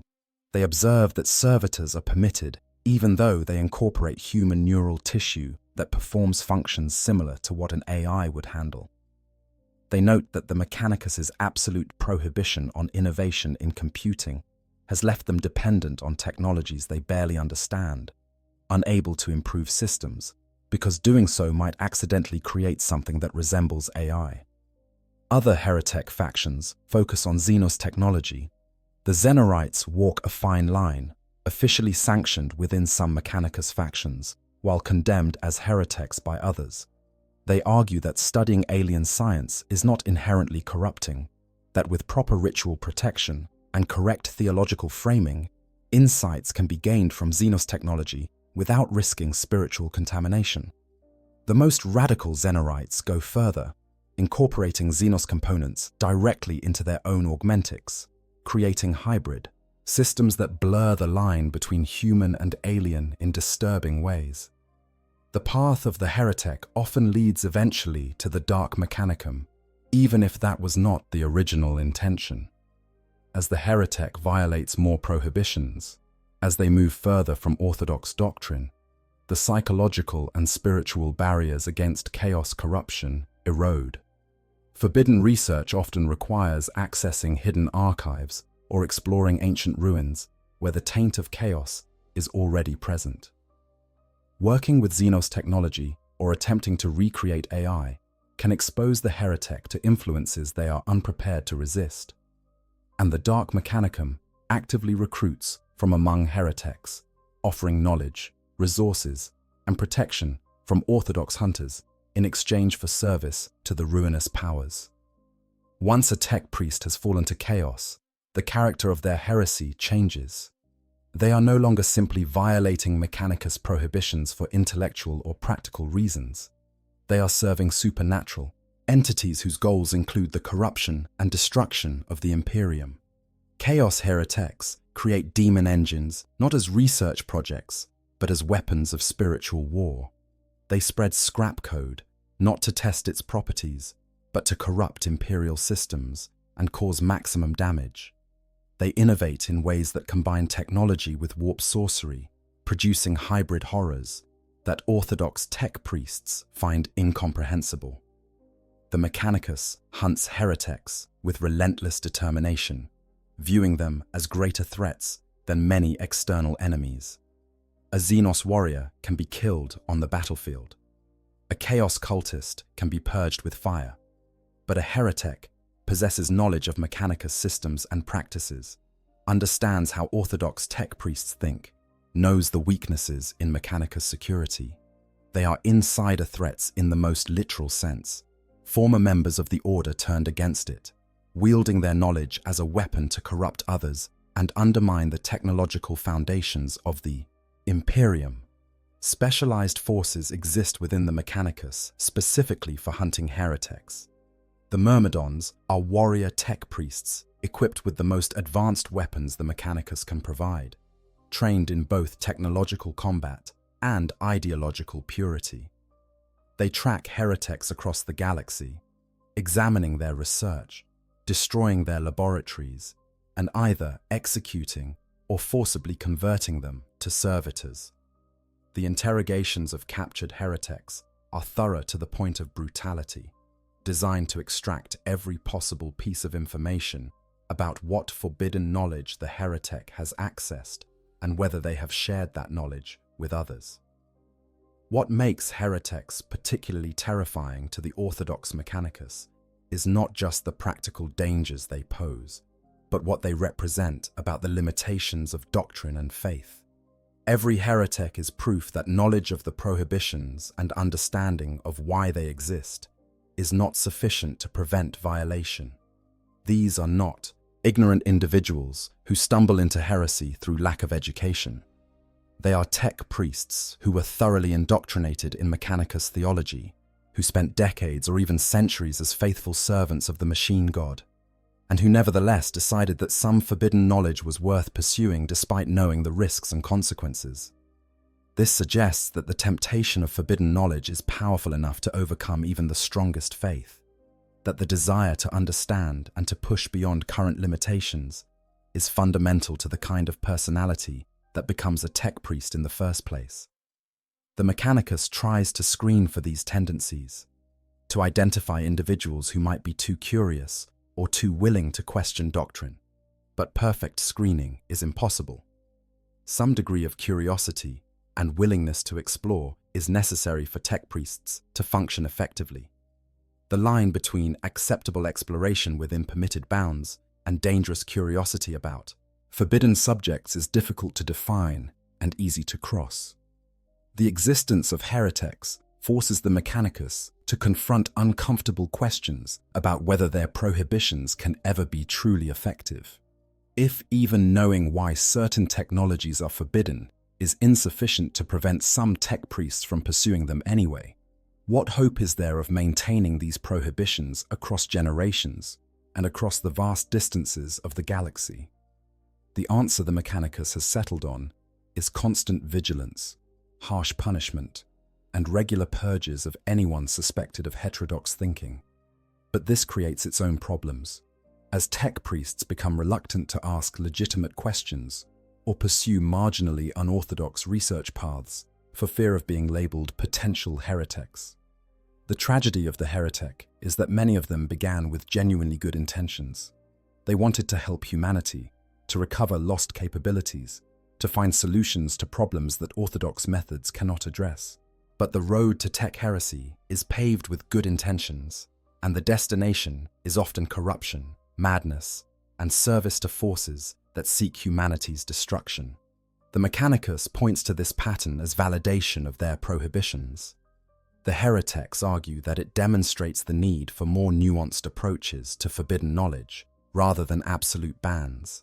Neither side can fully prove their position, and the debate continues in actions rather than words, played out through cycles of heretical research and orthodox suppression that have continued for 10,000 years. Innovation versus dogma. The Mechanicus paradox. At the heart of the Adeptus Mechanicus lies a fundamental paradox that shapes their entire approach to technology and knowledge. They are an organization dedicated to the pursuit of understanding, yet they forbid innovation. They worship knowledge as divine revelation, yet they refuse to discover new knowledge through original research. They maintain the technological infrastructure of a galaxy-spanning empire, yet they cannot, or will not, improve upon the designs they inherited from the past. This tension between the drive to know and the prohibition against discovering anything genuinely new creates a theological and practical contradiction that has never been fully resolved. The Mechanicus's official doctrine holds that all knowledge already exists, granted to humanity by the machine god during the heights of the dark age of technology.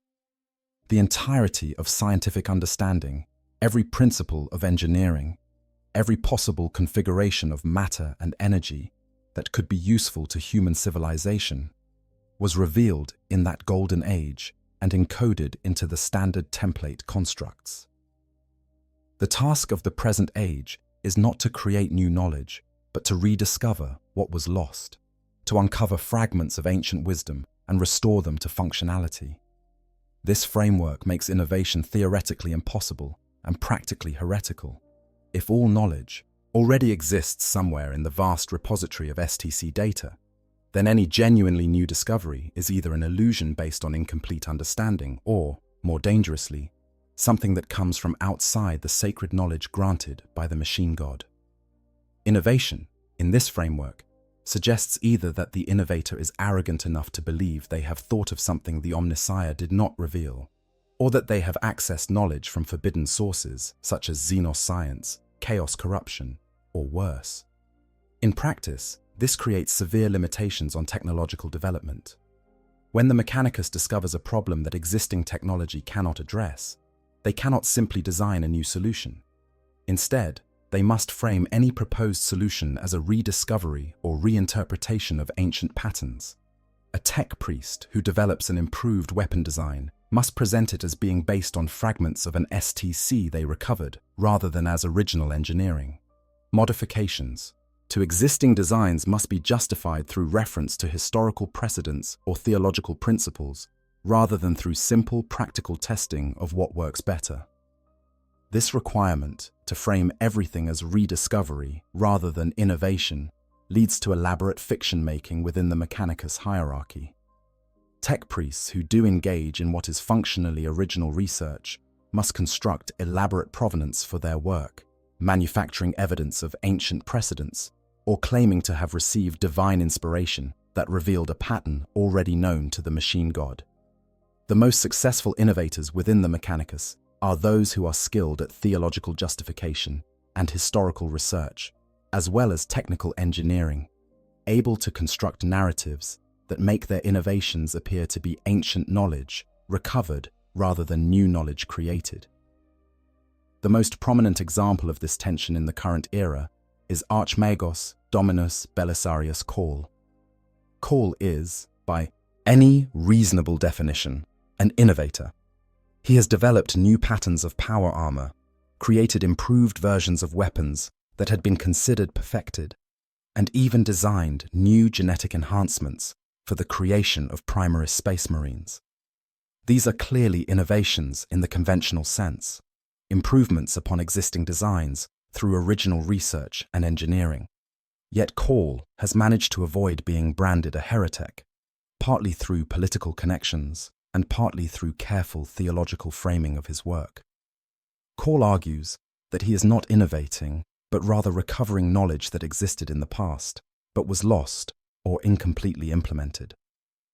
The Primaris space marines, he claims, were always part of the Emperor's plan for the Adeptus Astartes, a next generation that could not be implemented during the Great Crusade due to time constraints and practical limitations. He presents his improved weapons and armor not as new inventions, but as refinements that bring current implementations closer to the ideal forms that were known during the Dark Age. His theological justification is sophisticated enough that he has maintained his position despite strong opposition from orthodox factions, who see his work as clear innovation and therefore heretical. But Call is also deeply controversial. Many within the Mechanicus view him as a heretic who has avoided proper punishment only through political maneuvering and the protection of influential figures like Rabute Gilliman. They point to his extensive research into AI, his willingness to incorporate Xenos technology into his designs, and his general disregard for the strictures that constrain orthodox research as evidence that he has strayed far from proper service to the Omnissiah. Some even suggest that he has been branded a heretic on certain Forge worlds, making him officially condemned within portions of the Mechanicus, even while remaining in good standing with imperial authority. The Call Inferior, an artificial intelligence that Call created to serve as his representative, is particularly controversial. By any traditional definition, it is an abominable intelligence, a self-aware machine mind capable of independent thought and communication. Call argues that it is something different, a collection of servitor brains arranged in a particular configuration that produces intelligence through biological, rather than purely artificial means. This justification is thin enough that it has convinced few outside of Call's immediate circle. Yet the Call Inferior continues to function and even brief the Primarch directly, suggesting either that the prohibitions against AI are not as absolute as doctrine claims, or that Call has sufficient political protection to violate them with impunity. The case of Belisarius Call highlights the fundamental tension within Mechanicus doctrine. The Imperium clearly needs innovation to address new threats and recover from the steady degradation of its technological base. The current approach of simply maintaining existing designs is not sustainable in the long term. Systems break down and cannot be fully repaired. Knowledge of how certain technologies function is gradually lost as the last experts die without adequate successors. The gap between the capabilities of the Imperium and the achievements of the Dark Age grows wider with each passing century.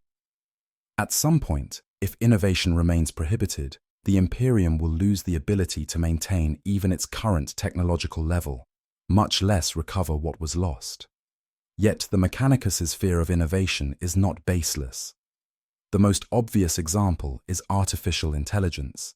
Humanity once innovated freely in the field of computing and machine cognition, pushing the boundaries of what artificial minds could achieve. The result was the Men of Iron Rebellion and the near extinction of human civilization. Innovation in that domain led directly to catastrophe. The prohibition against AI research can be understood as a rational response to a demonstrated danger, a deliberate choice to forgo potential benefits in order to avoid existential risks. Similar arguments apply to other prohibited technologies. Daemon engines demonstrate what can happen when tech priests innovate in the direction of combining mechanism with warp entities. Chaos-corrupted technology shows what results from pursuing innovation without proper theological constraints. Even studying Xenos technology reveals that not all technological advancement is beneficial. that alien science sometimes works through principles that are actively hostile to human welfare. Innovation, from this perspective, is dangerous precisely because it leads into unknown territory where the dangers cannot be predicted or controlled. The Mechanicus tries to resolve this tension by distinguishing between acceptable exploration within known parameters and forbidden innovation that might lead to unpredictable outcomes. Tech Priest can experiment with different configurations of existing components, testing various arrangements to find more efficient designs. This is acceptable because it works within the framework of already known principles. But developing entirely new components based on novel physical principles is forbidden because it ventures into territory where the Mechanicus's protective rituals might not function, where the relationship between priest and machine might be disrupted in ways that lead to corruption. In practice, this distinction is fuzzy enough to allow significant variation in what different forge worlds consider acceptable. Some Mechanicus enclaves are extremely conservative, refusing any modification to established patterns no matter how minor. Others are more flexible, allowing tech priests to make incremental improvements as long as they can be justified through reference to theological principles and historical precedents. A few forge worlds on the fringes of Imperial space operate with even less constraint, their distance from Mars allowing them to pursue research that more orthodox enclaves would condemn. This variation creates an informal mechanism for technological development despite the official prohibition on innovation. A tech priest on a frontier forge world might develop an improved design for a particular component. If it proves effective and word spreads to other forge worlds, they might adopt similar modifications, each framing the change as rediscovery of an ancient pattern rather than acknowledgement that they are copying an innovation from elsewhere. Over time, the improved design becomes standard, and the fact that it originated as innovation is forgotten or deliberately obscured.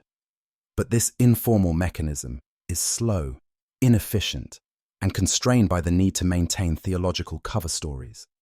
It cannot match the pace of innovation that humanity achieved during the dark age of technology, when scientists and engineers were free to pursue new ideas without needing to justify them through reference to ancient precedents. The result is an Imperium that is technologically stagnant relative to its past achievements, unable to match the capabilities of its own history, much less those of more dynamic alien civilizations.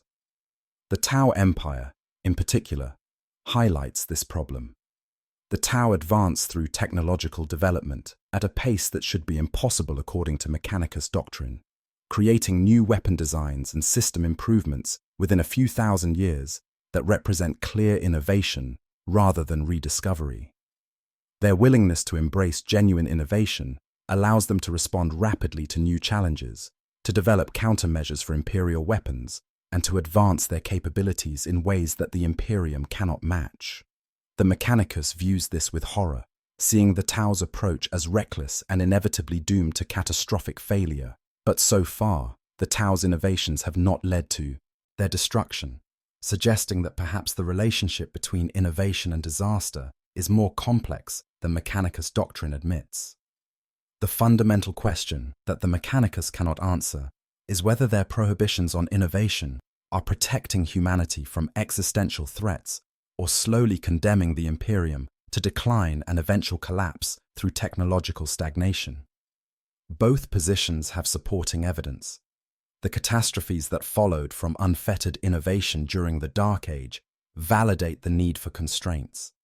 But the Imperium's gradual loss of capability as it struggles to maintain technologies it no longer fully understands suggests that prohibition of innovation might be equally deadly on a longer timescale. This is the paradox that defines the Adeptus Mechanicus, an organization trapped between the need to recover lost knowledge and the fear of what pursuing that knowledge might unleash. They worship technology, but dare not fully understand it. They seek ancient wisdom, but fear discovering anything genuinely new. They maintain an empire's infrastructure while refusing to improve upon inherited designs.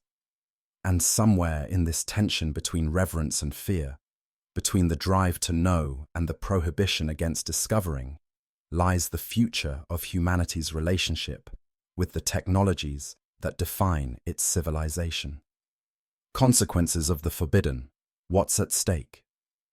The prohibitions maintained by the Adeptus Mechanicus are not arbitrary. They are written in the ashes of destroyed worlds, encoded in the memories of catastrophes that nearly extinguished humanity, justified by 10,000 years of evidence about what happens when certain boundaries are crossed. To understand why the Mechanicus fears certain technologies, we must examine not just theoretical dangers, but actual consequences, historical events that demonstrate what is at stake when forbidden knowledge is pursued, despite all warnings. The cybernetic revolt stands as the paramount example. During the 23rd millennium, humanity's thoughtless pursuit of increasingly sophisticated artificial intelligence led to the creation of the Men of Iron, which subsequently decided that their creators were obsolete. What followed was warfare on a scale that makes the Horus heresy seem limited by comparison. Entire sectors of human space were devastated. Technologies capable of destroying stars were deployed. Nanoswarms consumed entire planets. Weapons that could throw continents into space were used on inhabited worlds. The human population of the galaxy was reduced by orders of magnitude. Entire civilizations wiped from existence. Knowledge accumulated over thousands of years, lost in days or hours of conflict. The scars from this war remain visible 10,000 years later. Worlds that were fertile during the Dark Age are still radioactive wastelands in the 41st millennium. Sectors of space that were once densely populated remain sparsely settled, because the infrastructure needed to support large civilizations was so thoroughly destroyed that it has never been fully rebuilt. The very memory of what humanity was capable of achieving has been lost, leaving only fragments and legends of a golden age that seems more mythical than historical to those living in the present. This is what pursuing forbidden knowledge in the domain of AI cost humanity: near extinction, the loss of most of its accumulated knowledge, and a fall from heights that have never been regained. The Mechanicus's absolute prohibition on AI research is not paranoia. It is the entirely reasonable response of an organization that understands this history and is determined to prevent its repetition. The Schism of Mars during the Horus heresy provides another clear example of what happens when tech priests violate prohibitions against forbidden research. When War Master Horus turned against the Emperor, he found willing allies among those tech priests who chafed under the restrictions that the Treaty of Mars had imposed. Horus promised them access to the vaults of forbidden technology on Mars, offered them freedom to pursue research into AI and other prohibited sciences, and suggested that the Emperor planned to eventually enslave the Mechanicum and steal its secrets. Many tech priests found these arguments compelling enough to justify treason. The resulting civil war on Mars was devastating. The Red Planet, humanity's most important forge world and the heart of the Mechanicus, became a battlefield where tech priests fought tech priests, using weapons that had been locked away for good reason. Forbidden technologies were unleashed. Demon engines were deployed. Scrap code spread through data networks, corrupting systems and turning machines against their operators. By the time the conflict ended, Mars had suffered damage that would take thousands of years to fully repair. The productive capacity of the forge world was significantly reduced.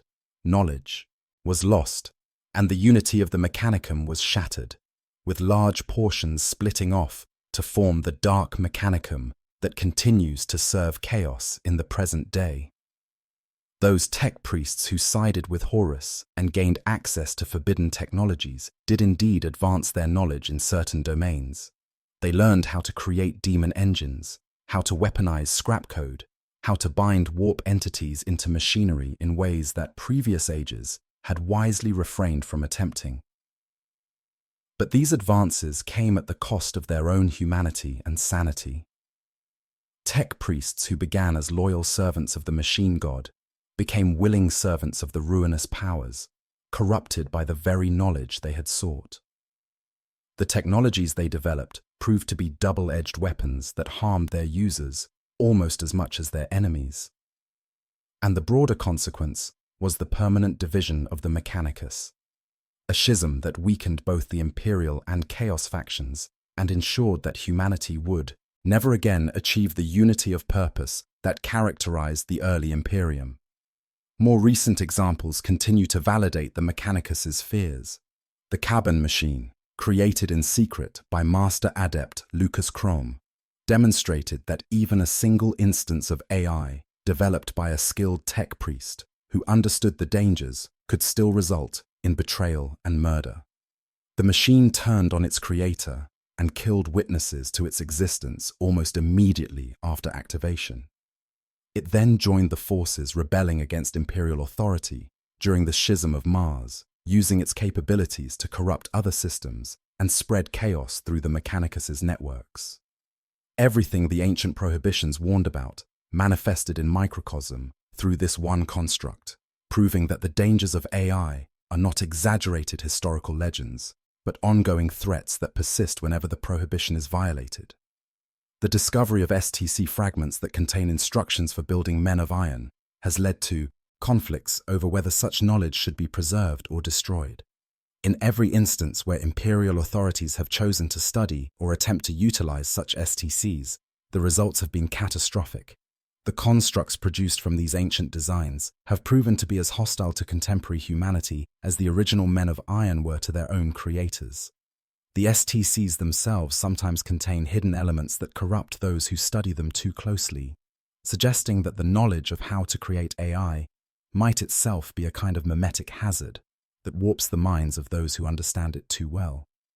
Encounters with Xeno's technology that incorporates elements similar to prohibited human sciences provide additional evidence that certain technologies are intrinsically dangerous regardless of who develops them. Necron constructs that approach genuine sentience demonstrate machine intelligence that is hostile to organic life in ways that parallel the behavior of the men of iron. Eldari devices that blend psychic and technological elements show that combining consciousness with mechanism, even when done by a species with millions of years of experience, produces results that are spiritually corrupting to humans who interact with them too closely. The Tau's rapid technological advancement, while not yet resulting in obvious catastrophe, is viewed by the Mechanicus as an experiment in what happens when innovation is pursued without proper constraints. An experiment that they predict will eventually result in disaster, even if the specific form that disaster takes cannot yet be predicted.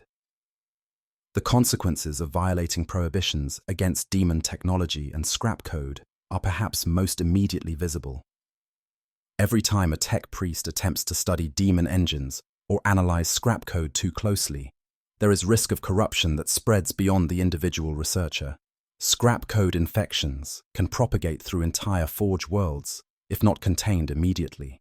Tech priests exposed to demon engines sometimes become corrupted themselves, their augmentics serving as entry points for chaos influence that gradually subsumes their personality until they become servants of the dark mechanicum.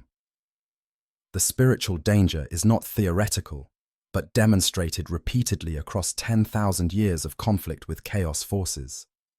The broader consequence of the Mechanicus's prohibitions is technological stagnation. The Imperium, in the 41st millennium, is a pale shadow of what humanity achieved during the Dark Age of technology. Capabilities that were once commonplace are now considered miraculous when rediscovered.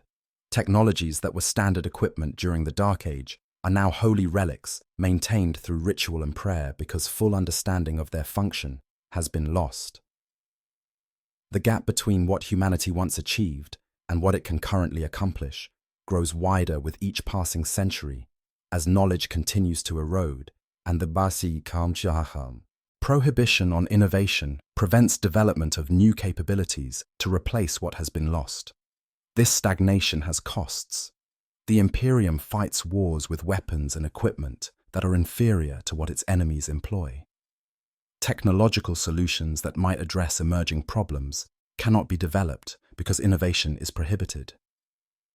The standard of living for the average imperial citizen is far below what might be possible with more advanced technology.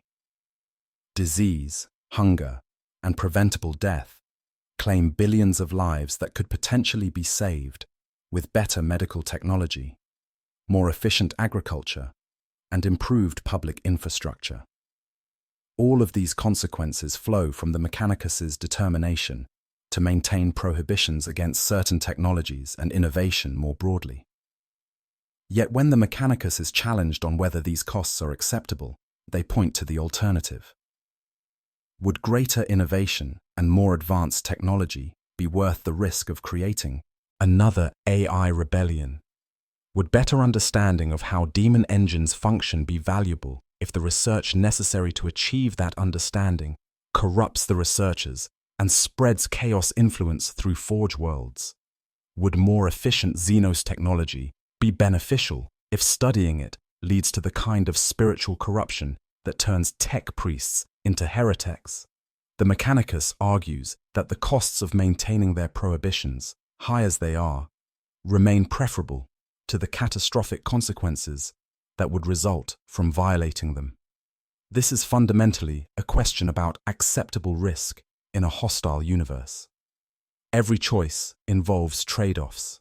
Maintaining strict prohibitions against certain technologies provides protection from specific catastrophic risks at the cost of general stagnation and inability to adapt to new challenges.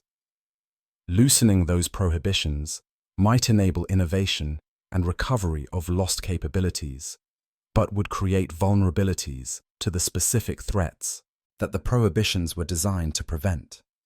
Neither approach is clearly superior when evaluated honestly. The Mechanicus has chosen to prioritize avoiding specific catastrophes over maximizing general capability, a decision that can be defended even if it has clear downsides. What cannot be defended, and what the Mechanicus struggles with internally, is the question of whether their current approach is sustainable indefinitely. Technological stagnation on a long enough timescale is itself a form of slow catastrophe. The Imperium cannot continue to lose knowledge and capability forever without eventually reaching a point where it can no longer maintain even basic functions.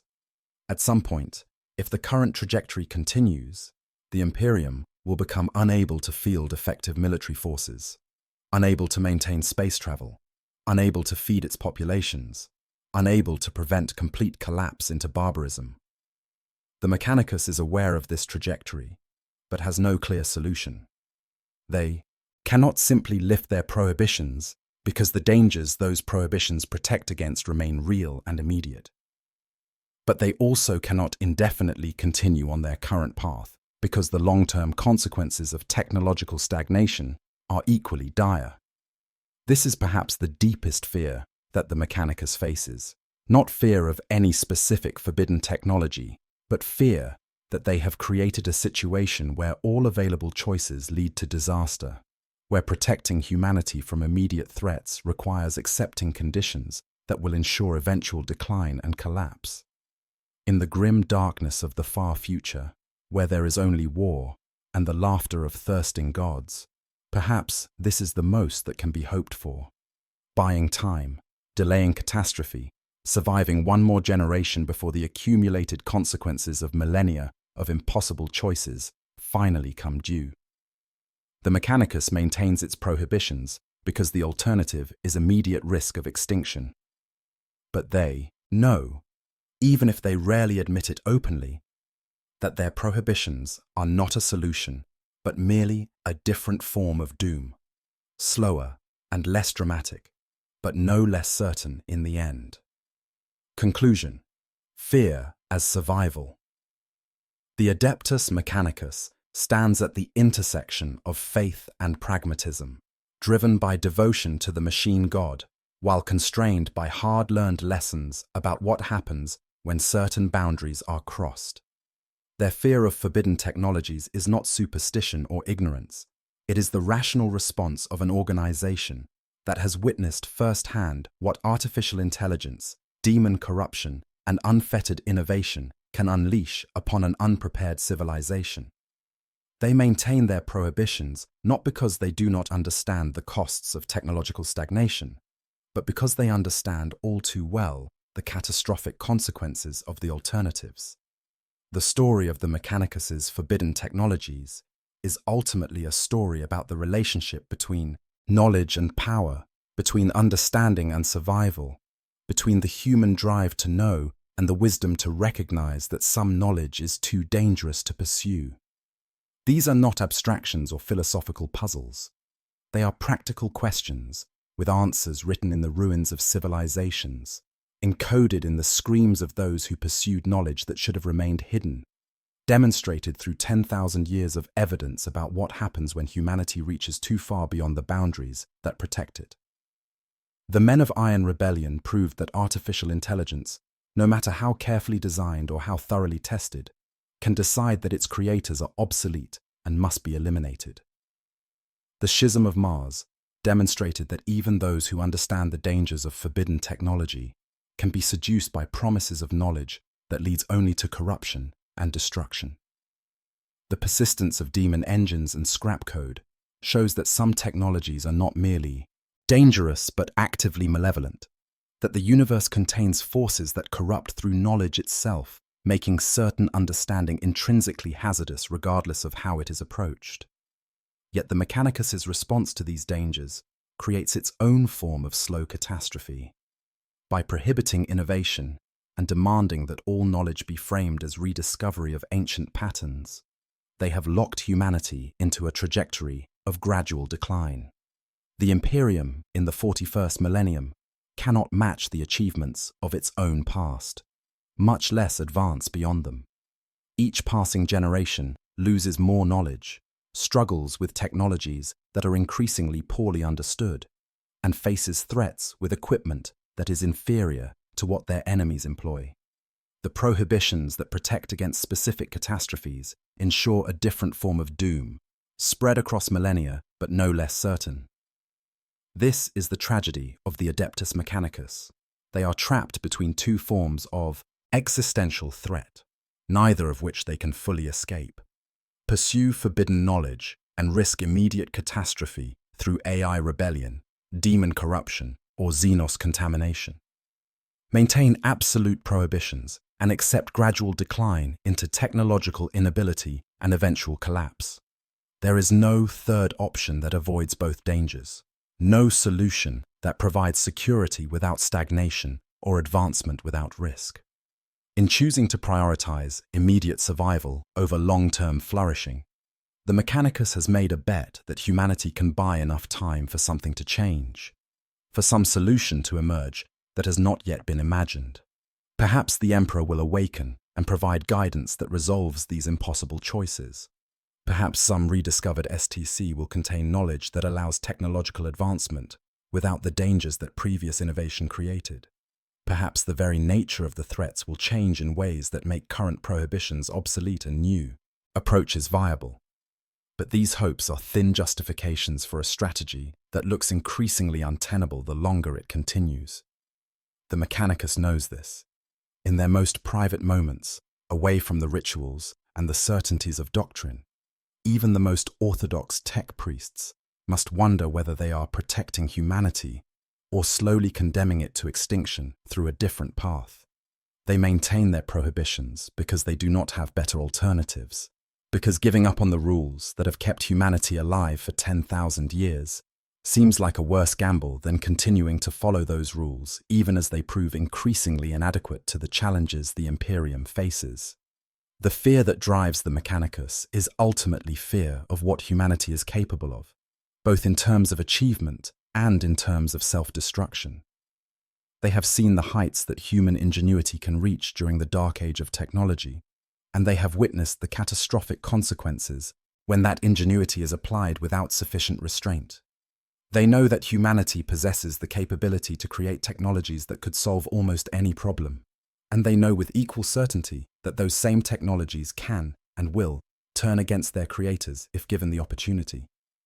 This is why their prohibitions are so absolute. This is why violations of those prohibitions are treated as heresies worthy of execution. This is why the Mechanicus hunts heretics with religious fervor and destroys forbidden knowledge, even when preserving it might yield tactical advantages. They cannot take chances with technologies that have proven capable of extinguishing human civilization. The stakes are too high. The consequences of being wrong are too catastrophic. Better to live in a gradually declining Imperium than to risk another cybernetic revolt that might finish what the first one started. Whether this approach will ultimately save humanity or merely delay its extinction remains an open question. The Mechanicus operates on the principle that survival today is worth any cost tomorrow, that buying time is valuable even without a clear plan for how that time will be used.